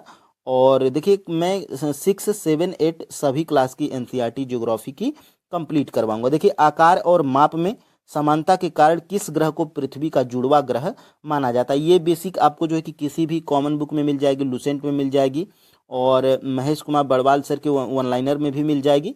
तो इसका जो है कि राइट आंसर क्या है, ऑप्शन नंबर सी, शुक्र ग्रह, ठीक है। शुक्र ग्रह देखिए, और इनका क्रम क्या होता है, तो सबसे छोटा ग्रह बुध होता है, बुध के बाद क्या होता है, मंगल होता है, मंगल के बाद क्या होता है, और शुक्र होता है, और शुक्र के बाद होता है पृथ्वी, और फिर उसके बाद बाकी ग्रह आते हैं। तो शुक्र और पृथ्वी दोनों जो है कि आस ही पास के दोनों ग्रह हैं, और इनका जो है कि द्रव्यमान, आकार सबका लगभग सेम होता है, इसलिए जो है कि इनका जो है कि पृथ्वी का जुड़वा ग्रह माना जाता है कौन, शुक्र ग्रह, ठीक है। और यहाँ से फ्रेंड्स देखिएगा एक और प्रश्न यहाँ से 57 नंबर का, ये भी प्रश्न हमें एग्जैक्ट नहीं मिला था, लेकिन फ्रेंड्स आपको जब पता रहता है, ये आपको जो है कि पता होगा, जो TRE 3 में पूछा गया था कि ग्रीनविच का समय जो है कि कितना आगे है, तो 5.5 घंटा आगे है, यानी कि 5.5 घंटा आगे है, यानी कि ये आगे जब आपको पता है कि +5 होता है, ठीक है। और देखिए ग्रीनविच में दोपहर दोपहर अगर 12 बजे हैं, यानी कि अगर फ्रेंड्स ग्रीनविच में दोपहर के अगर 12 बजे हैं, तो ग्रीनविच के 30 अंश पूर्व में क्या होगा। देखिए फ्रेंड्स आपको ये बेसिक जानकारी पता होना चाहिए कि 15 अंश में कितना होता है, तो 15 अंश में फ्रेंड्स 1 घंटा होता है, 1 आवर, ठीक है। तो 30 अंश में कितना हो जाएगा, तो 30 अंश में 2 घंटा यानी कि 2 आवर हो जाएगा। तो अब देखिए यहाँ से यानी कि 30 अंश की बात की जा रही है, तो यहाँ से 2 घंटा आगे, तो 12 के बाद क्या बजेगा, 1 बजेगा, फिर उसके बाद 2 बजेगा। तो यहाँ से आपका जो है कि राइट आंसर क्या निकल के आ जाता, ऑप्शन नंबर ए। बस आपको जो है कि ये याद रखना है कि ग्रीनविच का जो टाइम है वो 5.5 घंटा आगे है। तो एग्जैक्ट ये प्रश्न आपके TRE 3 में पूछ लिया गया था। और आगे आप याद रखिए कि जो ग्रीनविच का जो टाइम होता है वो आगे होता है 5.5 घंटा, वो भी प्लस 5.5 घंटा, ठीक है। और ये 15 अंश में जो है कि कितना होता है, तो 1 घंटा होता है। तो उसी प्रकार आप 30 अंश में कितना हो जाएगा, 2 घंटा हो जाएगा, ठीक है। और 45 अंश में कितना हो जाएगा, तो उसी प्रकार 3 घंटा, ठीक है। तो ये आप जो है कि बेसिक जानकारी आप रखिए कि 15 अंश में 1 घंटा, 1 घंटा जो है कि होता है। सॉरी फ्रेंड्स, अब देखिए यहाँ से 59 नंबर का प्रश्न है। ये भी प्रश्न का आंसर हमें एग्जैक्ट नहीं मिला है, लेकिन क्लास 9th में भी 10th में भी मेल्चिंग शब्द का जो है कि प्रयोग आता है। विस्तृत अगर पढ़े होते तो ये भी अगर हम आंसर खोज लेते, लेकिन जो है कि एग्जैक्ट आपको ये प्रश्न नहीं मिला था, ठीक है। लेकिन विस्तृत रूप से जब आप पढ़े रहेंगे तो आराम से प्रश्न को बना लेंगे। तो 59 का जो है कि राइट आंसर क्या हो जाएगा फ्रेंड्स, यहाँ पर 59 का राइट आंसर क्या है, ऑप्शन नंबर ए, फसलों के बीच खाली जमीन को पुआल जैसे जैविक पदार्थ की परत से ढकना, ये जो है कि आपका राइट आंसर है, ऑप्शन नंबर ए। अब फ्रेंड्स आपको जो है कि यहाँ से मैंने देखिए टोटल आपके TRE 1 में 12 प्रश्न पूछे गए थे, जिनको मैं एग्जैक्ट 8 प्रश्नों का जो है कि प्रूफ के साथ में दिखाया था कि क्लास 7th की NCERT, क्लास 8th की NCERT और क्लास 10th की NCERT से प्रश्न आए हुए थे। तो आप ये जो है कि गलती यहीं पे करेंगे कि 7th 8 और 10th पढ़ लेंगे और बाद में कमेंट करेंगे, चाहे आपके दिमाग में ये होगा कि हम ये पढ़े थे और यहाँ से प्रश्न नहीं आए थे। लेकिन फ्रेंड्स अगर आपको यहाँ से देखिए टाइम है 3 महीने का, तो 6 से लेकर 10 तक आप जो है कि ज्योग्राफी के सभी बुक्स को पढ़ जाइए। यहीं से यही एक तरीका है ज्योग्राफी में सही प्रश्न करने का। और TRE जो है कि TRE 4 में तो लगभग ज्योग्राफी के 25 प्रश्न पूछ लिए गए थे। तो ये आपके लिए जो है कि सुनहरा अवसर है, आप अभी से जो है कि पढ़ डालिए। और आपको NCERT ही बिल्कुल पढ़ना है। साइंस के लिए सिर्फ आपको क्लास 9th और 10th की NCERT पढ़ना है, और ज्योग्राफी के लिए आपको 6 से लेकर 10 तक पढ़ लेना है, ठीक है। और जो है कि यहाँ से हिस्ट्री के लिए आपको क्लास 8 की पढ़नी है, 10 में से 1 चैप्टर और 12 में से 1 चैप्टर, ठीक है। और मैथ रीजनिंग आप कमांड बनाए रखिएगा, डेली आप जो है कि प्रैक्टिस करते रहिए। और फ्रेंड्स करेंट अफेयर्स के लिए आप जो है कि गौरव सर की मंथली वाली वीडियो डेली एक फास्ट करके देखा करिए, और जब नोटिफिकेशन आ जाएगा TRE 4.0 का, तो वहाँ से आप स्पीडी का ले लीजिएगा, कोई मैगजीन जो आपको अच्छा लगता हो, पिछले 6-7 महीने का पढ़ लीजिएगा। अच्छा फ्रेंड्स, आप स्कोर इस एग्ज़ाम में कर लेंगे TRE 4.0 में, खास तौर से यहाँ पे 44 नंबर का क्या क्या प्रश्न दिया गया है आपके। ये सभी प्रश्न मैं बता रहा हूँ ज्योग्राफी के TRE 3.0 जो री एग्ज़ाम हुआ था PRT का, ठीक है। तो ध्यान से देखिएगा, पर्वतीय क्षेत्रों में पक्षियों के अत्यधिक प्रजातियां किस जंगल में निवास करती हैं। तो पर्वतीय क्षेत्रों में जो है कि पक्षियों के अधिकाधिक प्रजातियां किस जंगल में निवास करती हैं, तो चीड़ के जंगल में। ऑप्शन नंबर फ्रेंड्स यहाँ से ये बिल्कुल राइट आंसर हो जाएगा। और ये प्रश्न आपका पूछा कहाँ से गया है, तो ये प्रश्न आपका जो है कि पूछा गया है क्लास 6 के NCERT के जियोग्राफी के चैप्टर नंबर 3 से।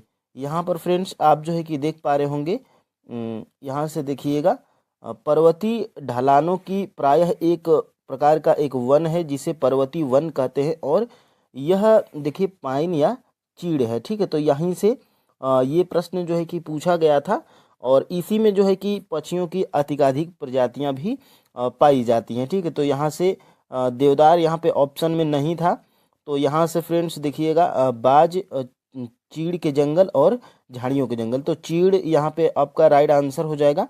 और यहाँ से फ्रेंड्स देखिएगा, यहाँ से 52 नंबर का प्रश्न देखिए, निम्नलिखित में से कौन सा नवीकरणीय ऊर्जा का स्रोत है।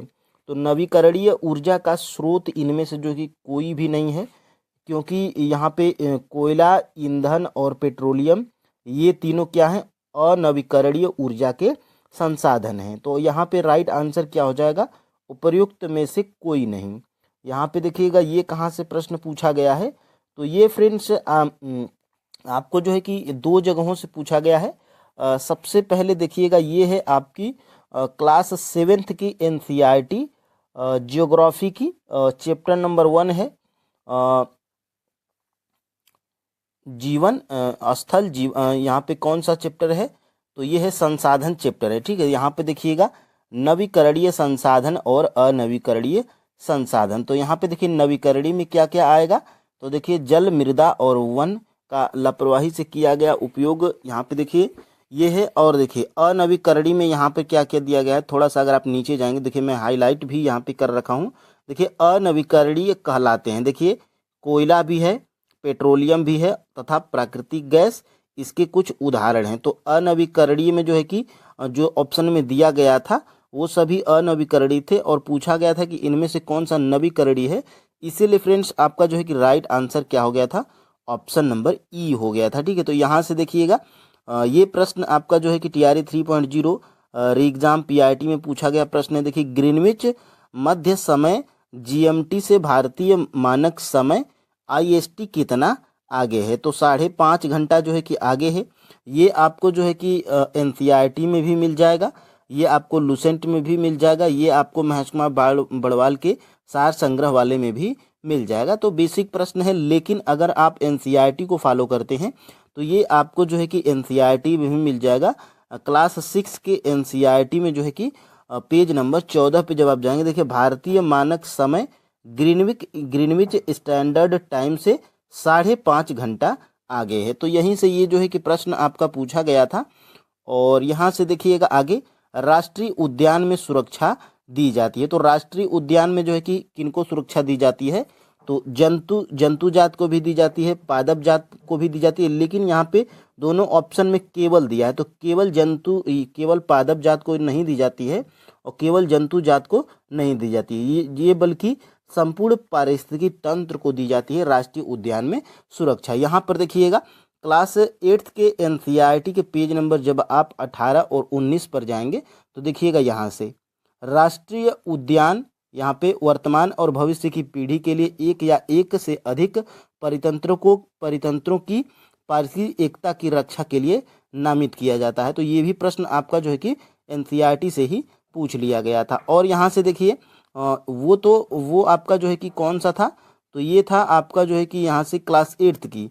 और क्लास 8 में देखिएगा ये यहाँ से देखिएगा मैं हाईलाइट भी कर रखा हूँ, वर्तमान भविष्य वर्तमान राष्ट्रीय उद्यान और ये देखिए ये आपका जो है कि कौन से नंबर का प्रश्न है, तो ये है फ्रेंड्स आपका जो है कि 39 नंबर का। तो 39 नंबर का क्लास 8th की एनसीईआरटी में ये प्रश्न जो है कि दिया गया है संपूर्ण जो है कि। और यहाँ से फ्रेंड्स देखिएगा आगे, यहाँ से ज्वालामुखी क्रिया की अंतिम प्रतीक क्या है। तो यहाँ से जब मैं थोड़ा सा अगर आपको जूम करके दिखाऊं तो गैस राख धुआं सब जो है कि ये अंतिम प्रतीक हैं। तो यहाँ से धुआंरे वतिमुख ये आपका जो है कि राइट आंसर हो जाएगा। और इसी चैप्टर से आपके जो है कि भूकंप के बारे में कल टीआरई 1 में भी प्रश्न पूछा गया था, जो आपको यहाँ पे दिख रहा होगा। ठीक है, तो क्लास जो है कि 7th में भी है और 8th में भी है और 6th में भी है। ठीक है, तो यहाँ से ये प्रश्न था और ये बेसिक प्रश्न है फ्रेंड्स, क्योंकि ये आपके जो है कि लूसेंट बुक में भी दिया गया है। देख सकते हैं आप, ज्वालामुखी क्रिया के अंतिम अवस्था के प्रतीक हैं कौन, धुआंरे। देखिए बिल्कुल सटीक, ये आपके जो है कि लूसेंट में भी पूछा गया था। अब देखिए फ्रेंड्स यहाँ से 69 नंबर का भारतीय निम्नलिखित में से कौन सी भारत की सबसे लंबी नहर है। तो भारत की जो है कि सबसे लंबी नहर है इंदिरा गांधी नहर। ये आपको जो है कि टीआरई 3.0 एग्जाम पीआईटी में प्रश्न पूछा गया था। और यहाँ से ये इसका सोर्स क्या है, तो जाएंगे जब आप फ्रेंड्स क्लास 10th की एनसीईआरटी जियोग्राफी में, तो यहाँ से सबसे पुरानी नहर है क्योंकि इंदिरा गांधी और सबसे लंबी भी है, तो इसीलिए जो है कि ये आपके क्लास 10th की एनसीईआरटी में भी दिया गया। देख सकते हैं आप, इंदिरा गांधी नहर के बारे में क्लास 10th में भी दिया गया है। ठीक है, अब देखिए फ्रेंड्स आगे हम लोग बढ़ेंगे और यहाँ से हम लोग देख सकते हैं कौन से प्रश्न का, तो 52 नंबर का, निम्न में से कौन सा नवीकरणीय ऊर्जा का संसाधन है। क्योंकि ये 2 बार प्रश्न इसलिए बताया जा रहा है क्योंकि फ्रेंड्स ये आपके क्लास 10th की एनसीईआरटी में भी दिया गया है। देखिए यहाँ से जो है कि यहाँ से ध्यान से देखिएगा, मैं टीआरई 3.0 पीआरटी भी यहाँ पे लिखा हूँ। देख सकते हैं आप, कोयला, पेट्रोलियम, प्राकृतिक गैस ये क्या है, अनवीकरणीय योग्य संसाधन है। और ऊपर जो है कि दिया गया है यहाँ पर नवीकरणीय ऊर्जा के संसाधन, यहाँ पे आपको दिखाई भी दे रहा होगा नवीकरणीय ऊर्जा योग्य संसाधन। तो बिल्कुल फ्रेंड्स बुक को अगर आप पढ़े रहेंगे तो प्रश्न को बना ले जाएंगे। यहाँ से देखिए, निम्न में से बिहार में सबसे पुरानी नदी घाटी परियोजना कौन सी है। तो दामोदर नदी घाटी परियोजना है बिहार में सबसे पुरानी नदी घाटी परियोजना। ये देखिए क्लास 6 के एनसीईआरटी के पेज नंबर 13 पे दिया गया। देखिए यहाँ से बिहार की सबसे पुरानी पहली नदी घाटी परियोजना जो है कि कौन सी है, तो सोन है। लेकिन फ्रेंड्स यहाँ पर आपके जो है कि एग्जाम में दामोदर नदी घाटी परियोजना को मान लिया गया था, तो यहाँ से इस प्रश्न को आप जो है कि देख सकते हैं। अब देखिए फ्रेंड्स यहाँ से निम्नलिखित में से कौन सी भारत की सबसे लंबी नहर परियोजना है। तो इंदिरा गांधी नहर परियोजना, ये देखिए क्लास 12 में हमें मिला था एनसीईआरटी के पेज नंबर 71 में। देखिए इंदिरा गांधी नहर कमान क्षेत्र, देखिए इंदिरा गांधी नहर जिसे पहले राजस्थान नहर के नाम से जाना जाता था, भारत में सबसे बड़े नहर तंत्रों में से एक है और सबसे पुरानी भी है। तो इसको भी आप जो है कि ध्यान दीजिएगा। ठीक है, तो देखिए फ्रेंड्स, अब आप यहाँ पे कहेंगे कि सर ये क्लास 12 में दिया गया है, तो हम लोग कौन कौन से क्लास की एनसीईआरटी पीआरटी के लिए पढ़ें जियोग्राफी के लिए। तो आप फ्रेंड्स पढ़िएगा 6 से लेकर आप जो है कि 10 तक जियोग्राफी सिर्फ आप पढ़िएगा। ठीक है, अब आप 12 और 11 के चक्कर में पड़ जाएंगे तो बहुत ज़्यादा हो जाएगा। और इतने में से अगर आप फ्रेंड्स आप अगर 6 से 10 तक पढ़ लेते हैं और किसी एक बुक का सहारा लेते हैं, जैसे महेश कुमार बड़वाल सर की जो 1 लाइनर वाली सार संग्रह है उसमें से जियोग्राफी पढ़ते हैं या तो लूसेंट से पढ़ते हैं, तो आप जो है कि अगर 20 प्रश्न पूछा जाता है आपका जियोग्राफी का, तो आप आराम से 15 या 16 प्रश्नों को बना लेंगे। ठीक है, तो ये आपको जो है कि करना है। अब देखिए फ्रेंड्स यहाँ से छितरे हुए वृक्षों वाले घास के मैदान कहलाते हैं। तो छितरे हुए जो है कि घास के मैदान ये सवाना को कहा जाता है, क्योंकि यहाँ पे आप जो है कि देख सकते हैं सवाना के जो घास के मैदान हैं आपको दिखाई दे रहे होंगे, दूर दूर हैं। ठीक है, दूर दूर छितरे हुए का मतलब फ्रेंड्स एक यहाँ होगी तो एक बहुत दूर दूर पे मिलती है, तो इसी को जो है कि यहाँ पे कहा गया है। और यहाँ पे देख सकते हैं आप जो है कि दिया भी गया है। यहाँ से आपके जो है कि एनसीईआरटी में देखिए उष्ण कटिबंधीय घास स्थल, देखिएगा यहाँ से क्या दिया गया है, अफ्रीका में जो है कि सवाना घास स्थल इसी प्रकार का है। ठीक है, तो ये जो है कि अफ्रीका का जो सवाना घास है इसी प्रकार का है, तो यहाँ पे ये आप जो है कि देख पा रहे होंगे। अब देखिए फ्रेंड्स आगे हम लोग बढ़ेंगे वायुमंडल अपनी अधिकतम ऊर्जा प्राप्त करता है? तो दीर्घ पार्थिव विकिरण तरंगों से। ये जो है कि आपके क्लास जो है कि ये आपके क्लास 11th के एनसीईआरटी के पेज नंबर 80 पे ये बिल्कुल एग्जैक्ट यही प्रश्न भी दिया गया है ऑप्शंस के साथ में। तो बिल्कुल यहीं से ये प्रश्न आपका पूछा गया था और ये आपका जो है कि लूसेंट में भी है। तो लूसेंट का सहारा आप जो है कि जरूर लीजिएगा, खास तौर से ज्योग्राफी और हिस्ट्री के लिए। देखिए यहाँ से पृथ्वी एवं सूर्य के बीच अधिकतम दूरी होती है तो अपसौर होती है, और निकटतम को उपसौर और अधिकतम को अपसौर कहते हैं। ठीक है, तो यहाँ से ऑप्शन नंबर फ्रेंड्स यहाँ से ए बिल्कुल राइट आंसर है। और ये आपके 11th के एनसीईआरटी के पेज नंबर 73 पे देख सकते हैं आप। 15 करोड़ 20 लाख दूरी होती है। ठीक है, तो ये जो है कि क्या है, पृथ्वी इस स्थिति को अपसौर, यानी कि देख सकते हैं आप 14 करोड़ और 15 करोड़, जो ज़्यादा है वो अपसौर और जो कम है निकटतम है तो इसको क्या कहेंगे, तो उपसौर कहेंगे। तो ये आपका जो है कि लूसेंट में भी है, तो लूसेंट का भी आप सहारा लीजिएगा और 6 से 10 तक जियोग्राफी आप जरूर पढ़िएगा। और यहाँ से देख सकते हैं आप, देखिए फ्रेंड्स, अगर आप 6 का नहीं पढ़ना चाहते हैं तो 6 जो है कि 6 और 7th 8 आप वन लाइनर तौर पे देख लीजिए, उसको देख लीजिएगा वन शूट वीडियो के तौर पे, और 9th और 10th का बढ़िया तरीके से पढ़ लीजिएगा। देखिए शांत घाटी साइलेंट वैली किस राज्य में है, तो केरल राज्य में है। ये आपको लूसेंट में भी मिल जाएगा, महेश कुमार बड़वाल सर के सार संग्रह में भी मिल जाएगा, और ये आपके 7th के एनसीईआरटी और एससीईआरटी दोनों में दिया गया है। ठीक है, तो यहाँ से ये देखिए केरल को गॉड्स ओवन कंट्री भी कहा जाता है। तो यहीं से ये जो है कि प्रश्न जो है कि पूछा गया था। और यहाँ से आगे हम लोग देखिए, यहाँ से साइलेंट वैली, देखिए पश्चिम घाट में अवस्थित यह स्थल जैव विविधता के लिए जाना जाता है। तो यहाँ से ये प्रश्न आपका पूछा गया था। अब देखिए फ्रेंड्स आगे, निम्नलिखित में से विषम को चुनिए। तो विषम इसमें से क्या है, तो विषम इसमें से सहारनपुर है, क्योंकि फ्रेंड्स ये देखिए यहाँ से जो स्वर्णिम चतुर्भुज महाराजमार्ग हैं वो फ्रेंड्स दिल्ली कोलकाता चेन्नई मुंबई, वो दिल्ली को जोड़ने वाली 6 लेन वाली महाराजमार्ग की सड़क परियोजना है। ठीक है, तो इसमें सहारनपुर का कोई जिक्र नहीं है। और ये जो है कि आपका जो है कि एनसीईआरटी में भी दिया गया है, किसमें, तो क्लास 10th के एनसीईआरटी में। और आप फ्रेंड्स यहाँ पर देखिएगा, भारत के किस राज्य में सर्वाधिक सागवान के जंगल पाए जाते हैं। तो भारत के जो है कि ये मध्य प्रदेश राज्य में सबसे ज़्यादा सागवान के जंगल भी पाए जाते हैं।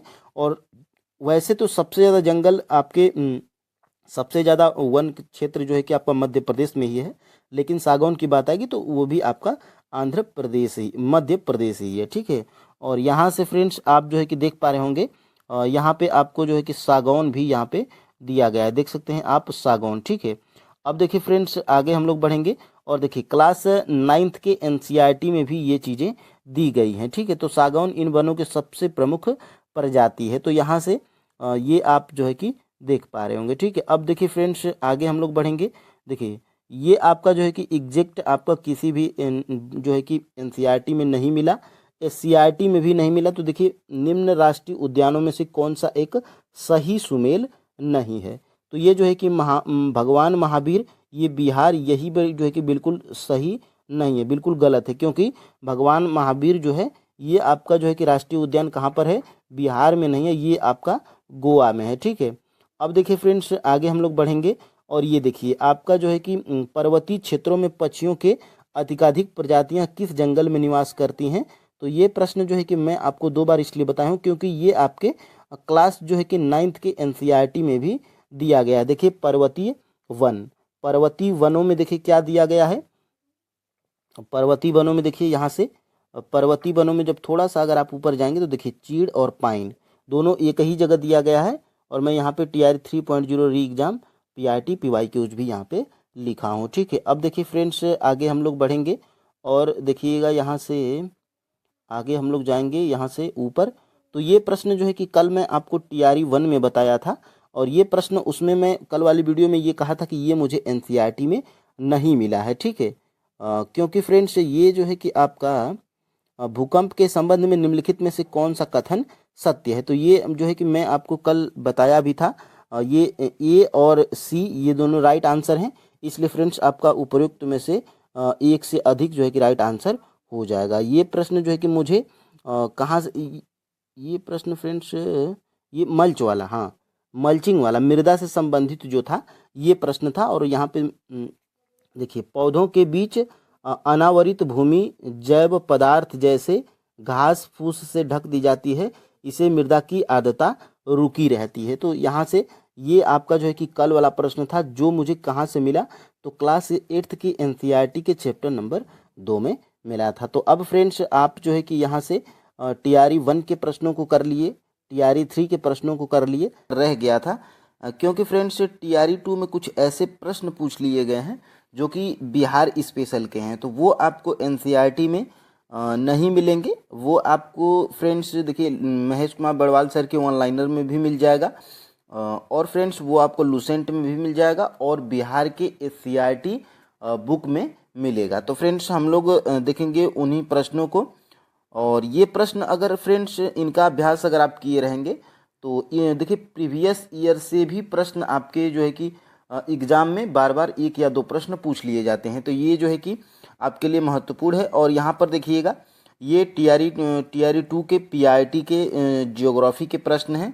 और देखिए 86 नंबर का प्रश्न क्या पूछा गया था, निम्नलिखित में से कौन सी उड़ीसा की स्थानांतरणशील कृषि है। तो उड़ीसा की फ्रेंड्स स्थानांतरणशील कृषि कौन सी है, तो ये है फ्रेंड्स पोंडू। पोंडू फ्रेंड्स ये है आपकी उड़ीसा की स्थानांतरणशील कृषि। ये आपको जो है कि एनसीईआरटी में मिल गया है, ठीक है।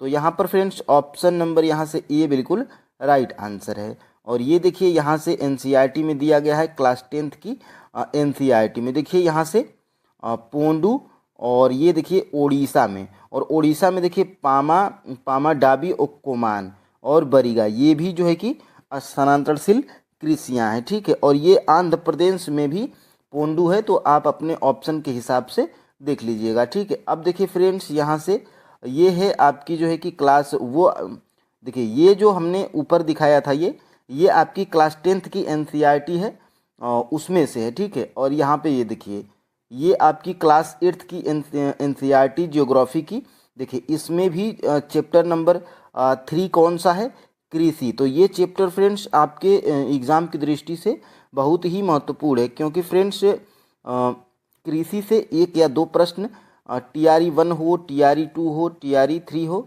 तीनों में 1 या 2 प्रश्न जरूर देखने को मिले हैं। तो आप जो है कि क्लास 10th की एनसीईआरटी ज्योग्राफी में एक चैप्टर पढ़ लीजिएगा। और ये देखिए क्लास 8th में देखिए चालवासी पशुचारण, और यहाँ से देखिए ये यहाँ पर भी यहाँ पे दिया गया, देखिए लदांग मलेशिया, और देखिए रोका ब्राज़ील, मिल्पा मेक्सिको मध्य अमेरिका, झूमिंग उत्तर पूर्वी भारत। तो ये स्थानांतरित कृषियाँ हैं विश्व में।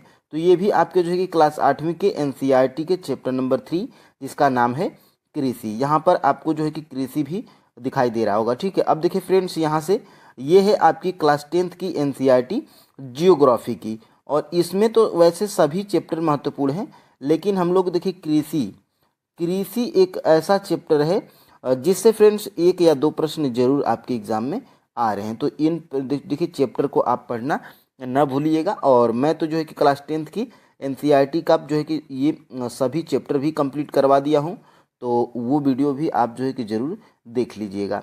अब फ्रेंड्स देखिए यहाँ से टीआरई 2.0 में जियोग्राफी के कैसे प्रश्न पूछे गए थे। देखिए बिहार के किस जिले में रेशमी वस्त्र का उत्पादन सर्वाधिक होता है। तो ये बहुत ही चर्चित है, बिहार के जो है कि एग्ज़ाम में ये प्रश्न कॉमन है, ज़रूर आता है, और ये बहुत ही बिहार के एग्ज़ाम में चर्चित पूछे जाने वाला प्रश्न है कि बिहार के किस जिले में रेशमी वस्त्र का उत्पादन होता है। तो वो फ्रेंड्स होता है आपका भागलपुर जिले में। तो भागलपुर जिले में सबसे ज़्यादा जो है कि बिहार के किस जिले में रेशमी वस्त्र का उत्पादन होता है, तो वो है हमारा भागलपुर जिले में, ठीक है। तो ऑप्शन नंबर फ्रेंड्स यहाँ से बी बिल्कुल राइट आंसर हो जाएगा। और यहाँ से फ्रेंड्स देखिएगा ये 88 नंबर का है, और ये देखिए ये हमें कहाँ पर मिला, तो ये हमें देखिए एनसीईआरटी में नहीं मिला, ये है आपकी क्लास जो है कि 8वीं की बिहार एससीईआरटी की बुक है, ठीक है, जियोग्राफी की, इसमें ये प्रश्न हमें मिला था। तो यहाँ से ये देखिए, यहाँ से देखिए भागलपुर में भागलपुर में सिल्क के कपड़े बनते हैं, ऐसी मेरी भाभी बताती हैं, इस बार संध्या बोली। तो देखिएगा ये रेशम का धागा भी ये और देखो रेशम का धागा भी कीड़ों से प्राप्त होता है। रेशम के कीड़ों में शहतूत के पेड़ों पर पाला जाता है। ये कीड़े एक प्रकार का रस शरीर से निकालते हैं और कोकून बनाते हैं। इन्हीं कोकून को से रेशम के धागे तैयार होते हैं। तो ये भागलपुर जिला जो है कि आप याद रखिएगा रेशम जो है कि उत्पादन में, ठीक है। तो ये आपका जो है कि प्रश्न था। प्रश्न देख लेते हैं, बिहार के किस जिले में रेशमी वस्त्र का उत्पादन सर्वाधिक होता है? तो वो है आपका भागलपुर। अब देखिए फ्रेंड्स यहाँ से 79 नंबर का प्रश्न हम लोग देखते हैं। देखिए सूर्य है एक, यानी कि सूर्य है एक, क्या ये पीला तारा है कि लाल तारा है कि श्वेत तारा है? तो देखिए फ्रेंड्स जो सूर्य है यह एक जो है कि पीला तारा है। ऑप्शन नंबर यहाँ से फ्रेंड्स ए बिल्कुल राइट आंसर हो जाएगा। तो ये हमें जो है कि एनसीईआरटी एससीईआरटी दोनों में नहीं मिला। ये एक कॉमन प्रश्न है, आपको जो है कि बाहरी जैसे लूसेंट, महेश कुमार बड़वाल सर, इन दोनों बुक्स को आपको दोनों में से कोई एक पढ़े रहेंगे तो ये सारे प्रश्न बेसिक हैं, आप बना लेंगे, ठीक है। और यहाँ से देखिएगा, और यहाँ से देखिएगा ये और फ्रेंड्स देखिए ज्योग्राफी के आप जो है कि बीपीएससी के प्रीवियस ईयर के जितने प्रश्न हैं, जो बिहार के पीसीएस में सीडीपीओ में ज्योग्राफी के प्रश्न पूछे गए हैं, आप जो है कि उनको जो है कि ज़रूर अभ्यास करिएगा, क्योंकि वहीं से डायरेक्ट भी प्रश्न आपके एग्जाम में आ रहे हैं, ठीक है। यहाँ पे देखिएगा ग्लोब पर 1 डिग्री के अंतराल पर खींची अक्षांश रेखाएं कितनी हैं? तो यहाँ पर फ्रेंड्स 80 का जो है कि राइट आंसर क्या हो जाएगा?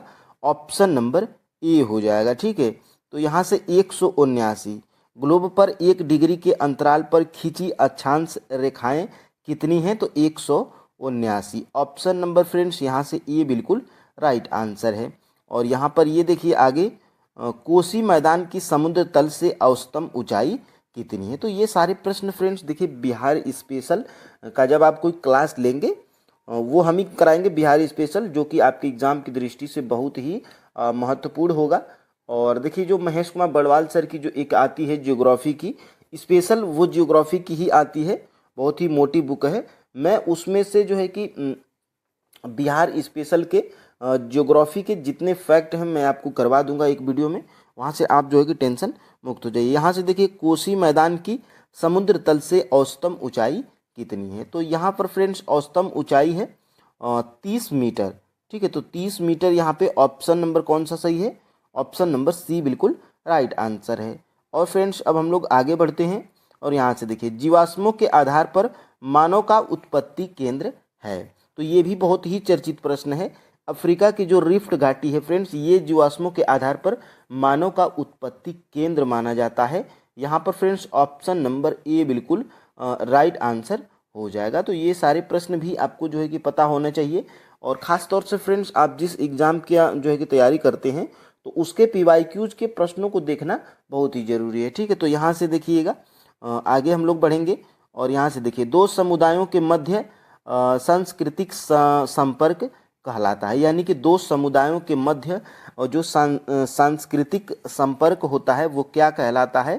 तो वो फ्रेंड्स कहलाता है एकल्चरेशन, ठीक है। तो यहाँ पर ऑप्शन नंबर बी बिल्कुल राइट आंसर हो जाएगा, ठीक है। तो अब हम लोग फ्रेंड्स आगे बढ़ते हैं और यहाँ से देखते हैं 84 नंबर का, बरौनी तेल शोधक संयंत्र बिहार के किस जिले में स्थित है? यानी कि जो बरौनी तेल शोधक संयंत्र है, देखिए ये सारे जो बिहार स्पेशल की जियोग्राफी में प्रश्न पूछे गए हैं, ये सारे फ्रेंड्स प्रश्न आपके बीपीएससी के पीवाईक्यूज में पहले ही बीपीएससी अपने मेन एग्जाम जो सिविल सर्विसेज का एग्ज़ाम होता है, पीसीएस का एग्ज़ाम होता है बिहार का, ये उन सभी एग्ज़ामों में ये प्रश्न बार बार पूछा गया है, ठीक है। तो उनको भी आपको देखना जरूरी है, कम से कम 17वीं बीपीएससी तक आप देख लीजिएगा।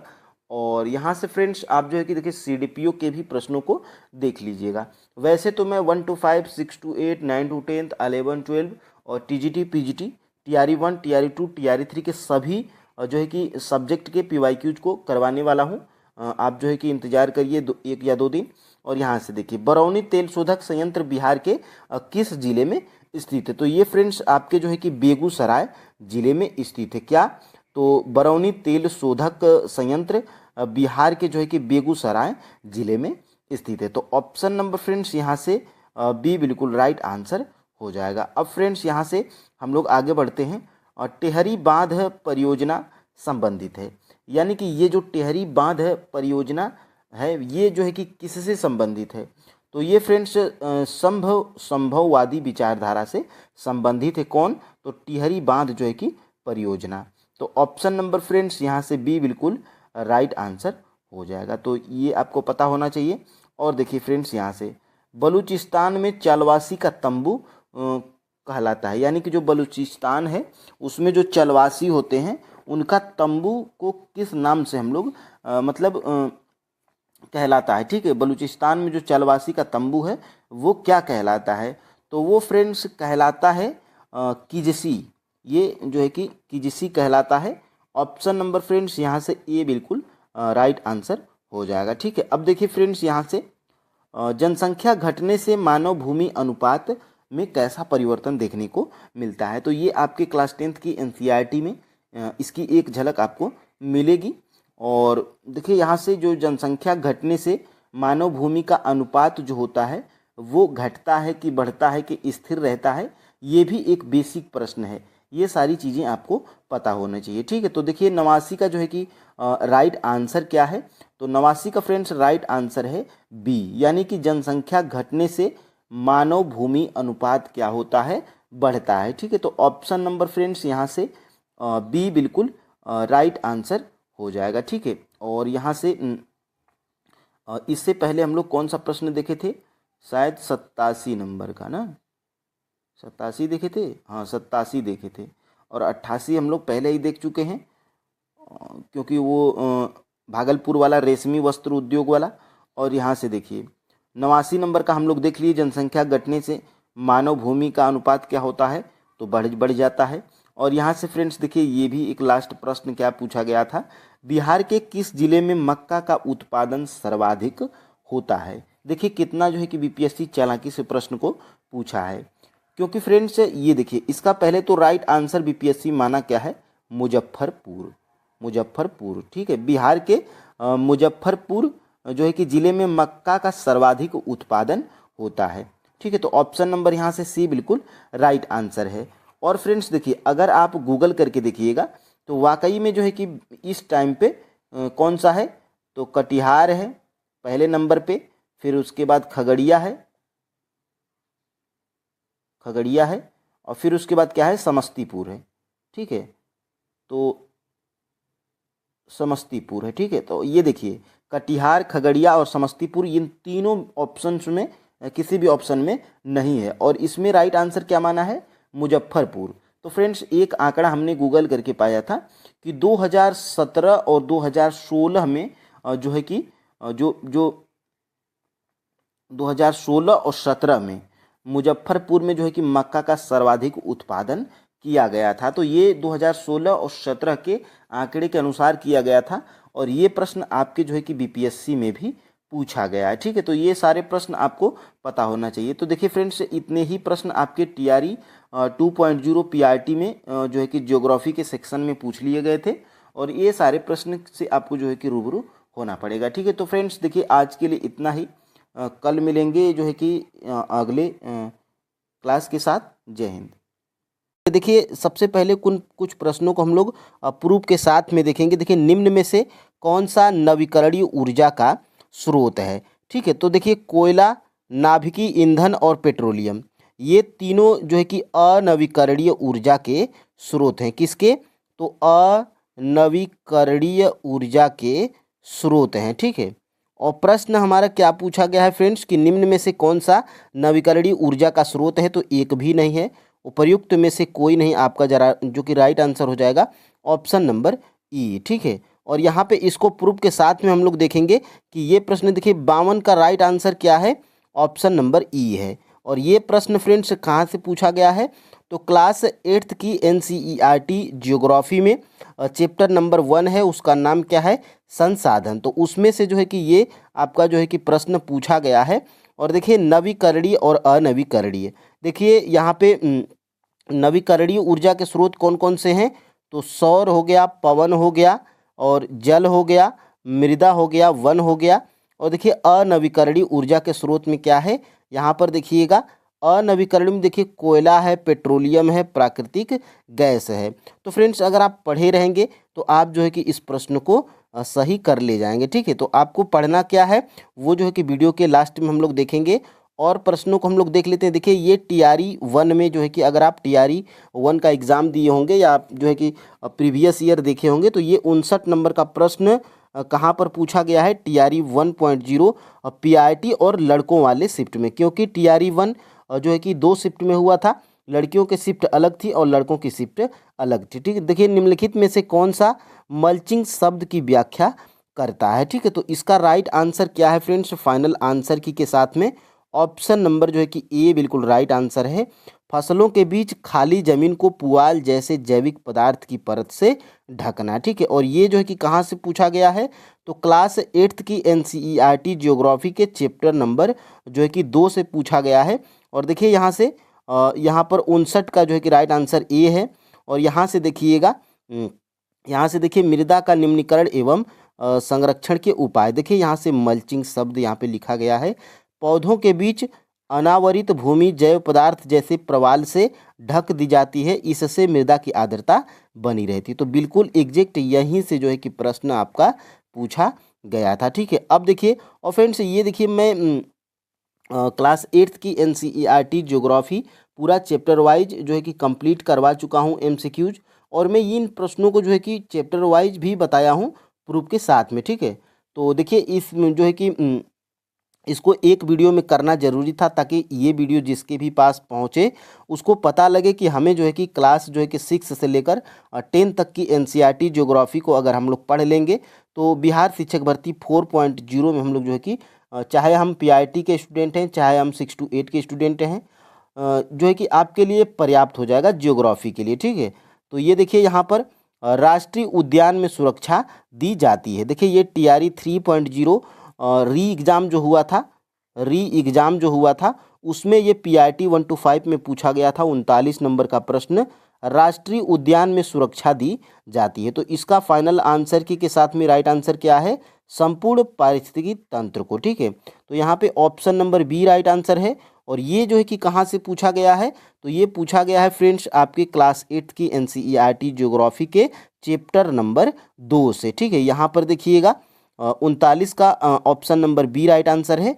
और देखिए चैप्टर नंबर 2 में बिल्कुल यहाँ पे मैं टीआरई 3.0 पीआईटी भी लिखा हूँ। देखिए राष्ट्रीय उद्यान बढ़िया तरीके से घेर कर यहाँ पे दिया गया है, वर्तमान और भविष्य की पीढ़ी के लिए एक या एक से अधिक परितंत्रों की पारिस्थितिकी एकता की रक्षा के लिए नामित किया गया प्राकृतिक क्षेत्र। ठीक है, तो ये जो है कि आपका यहाँ से राइट आंसर था। ठीक है, अब देखिए आगे हम लोग बढ़ते हैं। ये आपका प्रश्न जो है कि 127 नंबर का कहाँ पर पूछा गया था, तो ये जो है कि फ्रेंड्स आपका पूछा गया था जनसंख्या घट जाएगी। ये जो है कि आपका टीआरई 3.0 जो पेपर रद्द हो गया था 15 मार्च को, ये उसमें जो है कि आपका पूछा गया था। देखिए जनसंख्या घट जाएगी तो इसका राइट आंसर क्या है, ऑप्शन नंबर सी है। जन्म दर कम हो एवं मृत्यु दर अधिक हो जाएगी तो जनसंख्या क्या हो जाएगी, घट जाएगी। और देखिए यहाँ पे ये किस में पूछा गया है, तो क्लास 8th की एनसीईआरटी ज्योग्राफी के चैप्टर नंबर 5 से ये जो है कि प्रश्न पूछा गया है। देखिए यहाँ से दिया गया है फ्रेंड्स, जन्म दर से मृत्यु दर अधिक होगी तो जनसंख्या क्या हो जाएगी, कम हो जाएगी। और यहाँ पे देखिए दिया गया है जन्म दर और मृत्यु दर एक समान हो जाएगी तो जनसंख्या क्या हो जाएगी, एक जैसी रहेगी।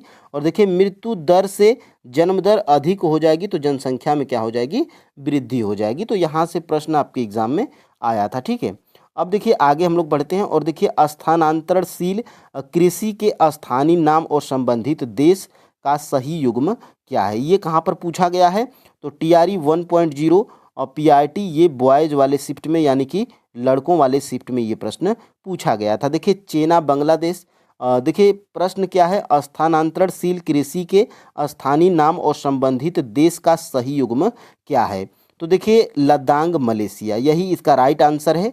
क्योंकि लद्दाख की स्थानांतरणशील कृषि कौन है, मलेशिया की लद्दाख है। ठीक है, और मिल्पा फ्रेंड्स, मिल्पा ये जो है कि मैक्सिको की है, मिल्पा जो है कि ये मैक्सिको की है।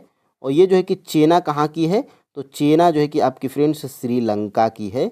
और ये आपके क्लास 8th की NCERT ज्योग्राफी में चैप्टर नंबर जो है कि 5 में दिया गया है। ठीक है, यहाँ पर देख सकते हैं आप लोग, और देखिए यहाँ से दिया गया है। देखिए जैसे ही ये चैप्टर स्टार्ट हुआ इसमें दिया गया है, देखिए मिल्पा मैक्सिको, रोका ब्राज़ील और लद्दाख मलेशिया। तो फ्रेंड्स बिल्कुल अगर आप पढ़े रहेंगे तो आप जो है कि यहाँ से अधिक प्रश्नों को कवर कर पाएंगे। और ये NCERT 6 से लेकर 10 तक अगर पढ़ लेते हैं तो एक भी प्रश्न आपके पास ऐसा नहीं रहेगा जिसको आप जो है कि सुने भी ना हो। ठीक है, बिल्कुल यहाँ से आप जो है कि पढ़िएगा।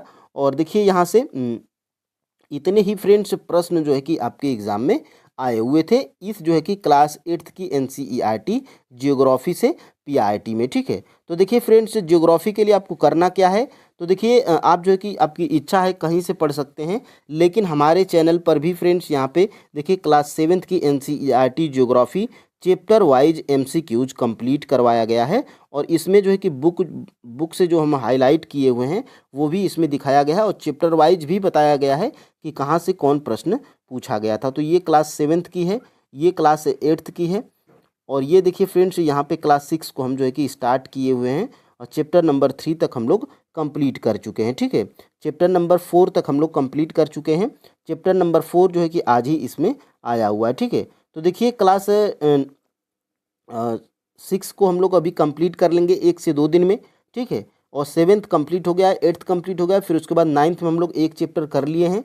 फिर उसके बाद हम लोग जो है कि 9th को कंप्लीट करने के बाद 10th को भी कंप्लीट कर लेंगे, ताकि जियोग्राफी की टेंशन हमारी ख़त्म हो जाए। ठीक है, तो फ्रेंड्स आशा है कि ये क्लास आपको पसंद आई होगी। अगर आप फ्रेंड्स हमारे पुराने स्टूडेंट होंगे तो ये प्रश्नों को आप पहले ही देख चुके होंगे, और जो है कि अगर आप नए स्टूडेंट हैं तो आप जो है कि अब देखे होंगे। ठीक है, तो फ्रेंड्स आज के लिए इतना ही, और जो है कि आप जो है कि अपनी पढ़ाई को बढ़िया तरीके से करते रहिए। और फ्रेंड्स TRE 4.0 में आपको सिर्फ एक सीट से मतलब है, सीट कितना हो कम हो, आपको जो है कि सिर्फ एक सीट की ज़रूरत है। ठीक है, तो आपको फ्रेंड्स देखिए NCERT को फॉलो करना है जियोग्राफी के लिए और साइंस के लिए, जियोग्राफी के लिए, साइंस के लिए और हिस्ट्री के लिए। ठीक है, तो यहाँ पर फ्रेंड्स आज के लिए इतना ही। जय हिंद।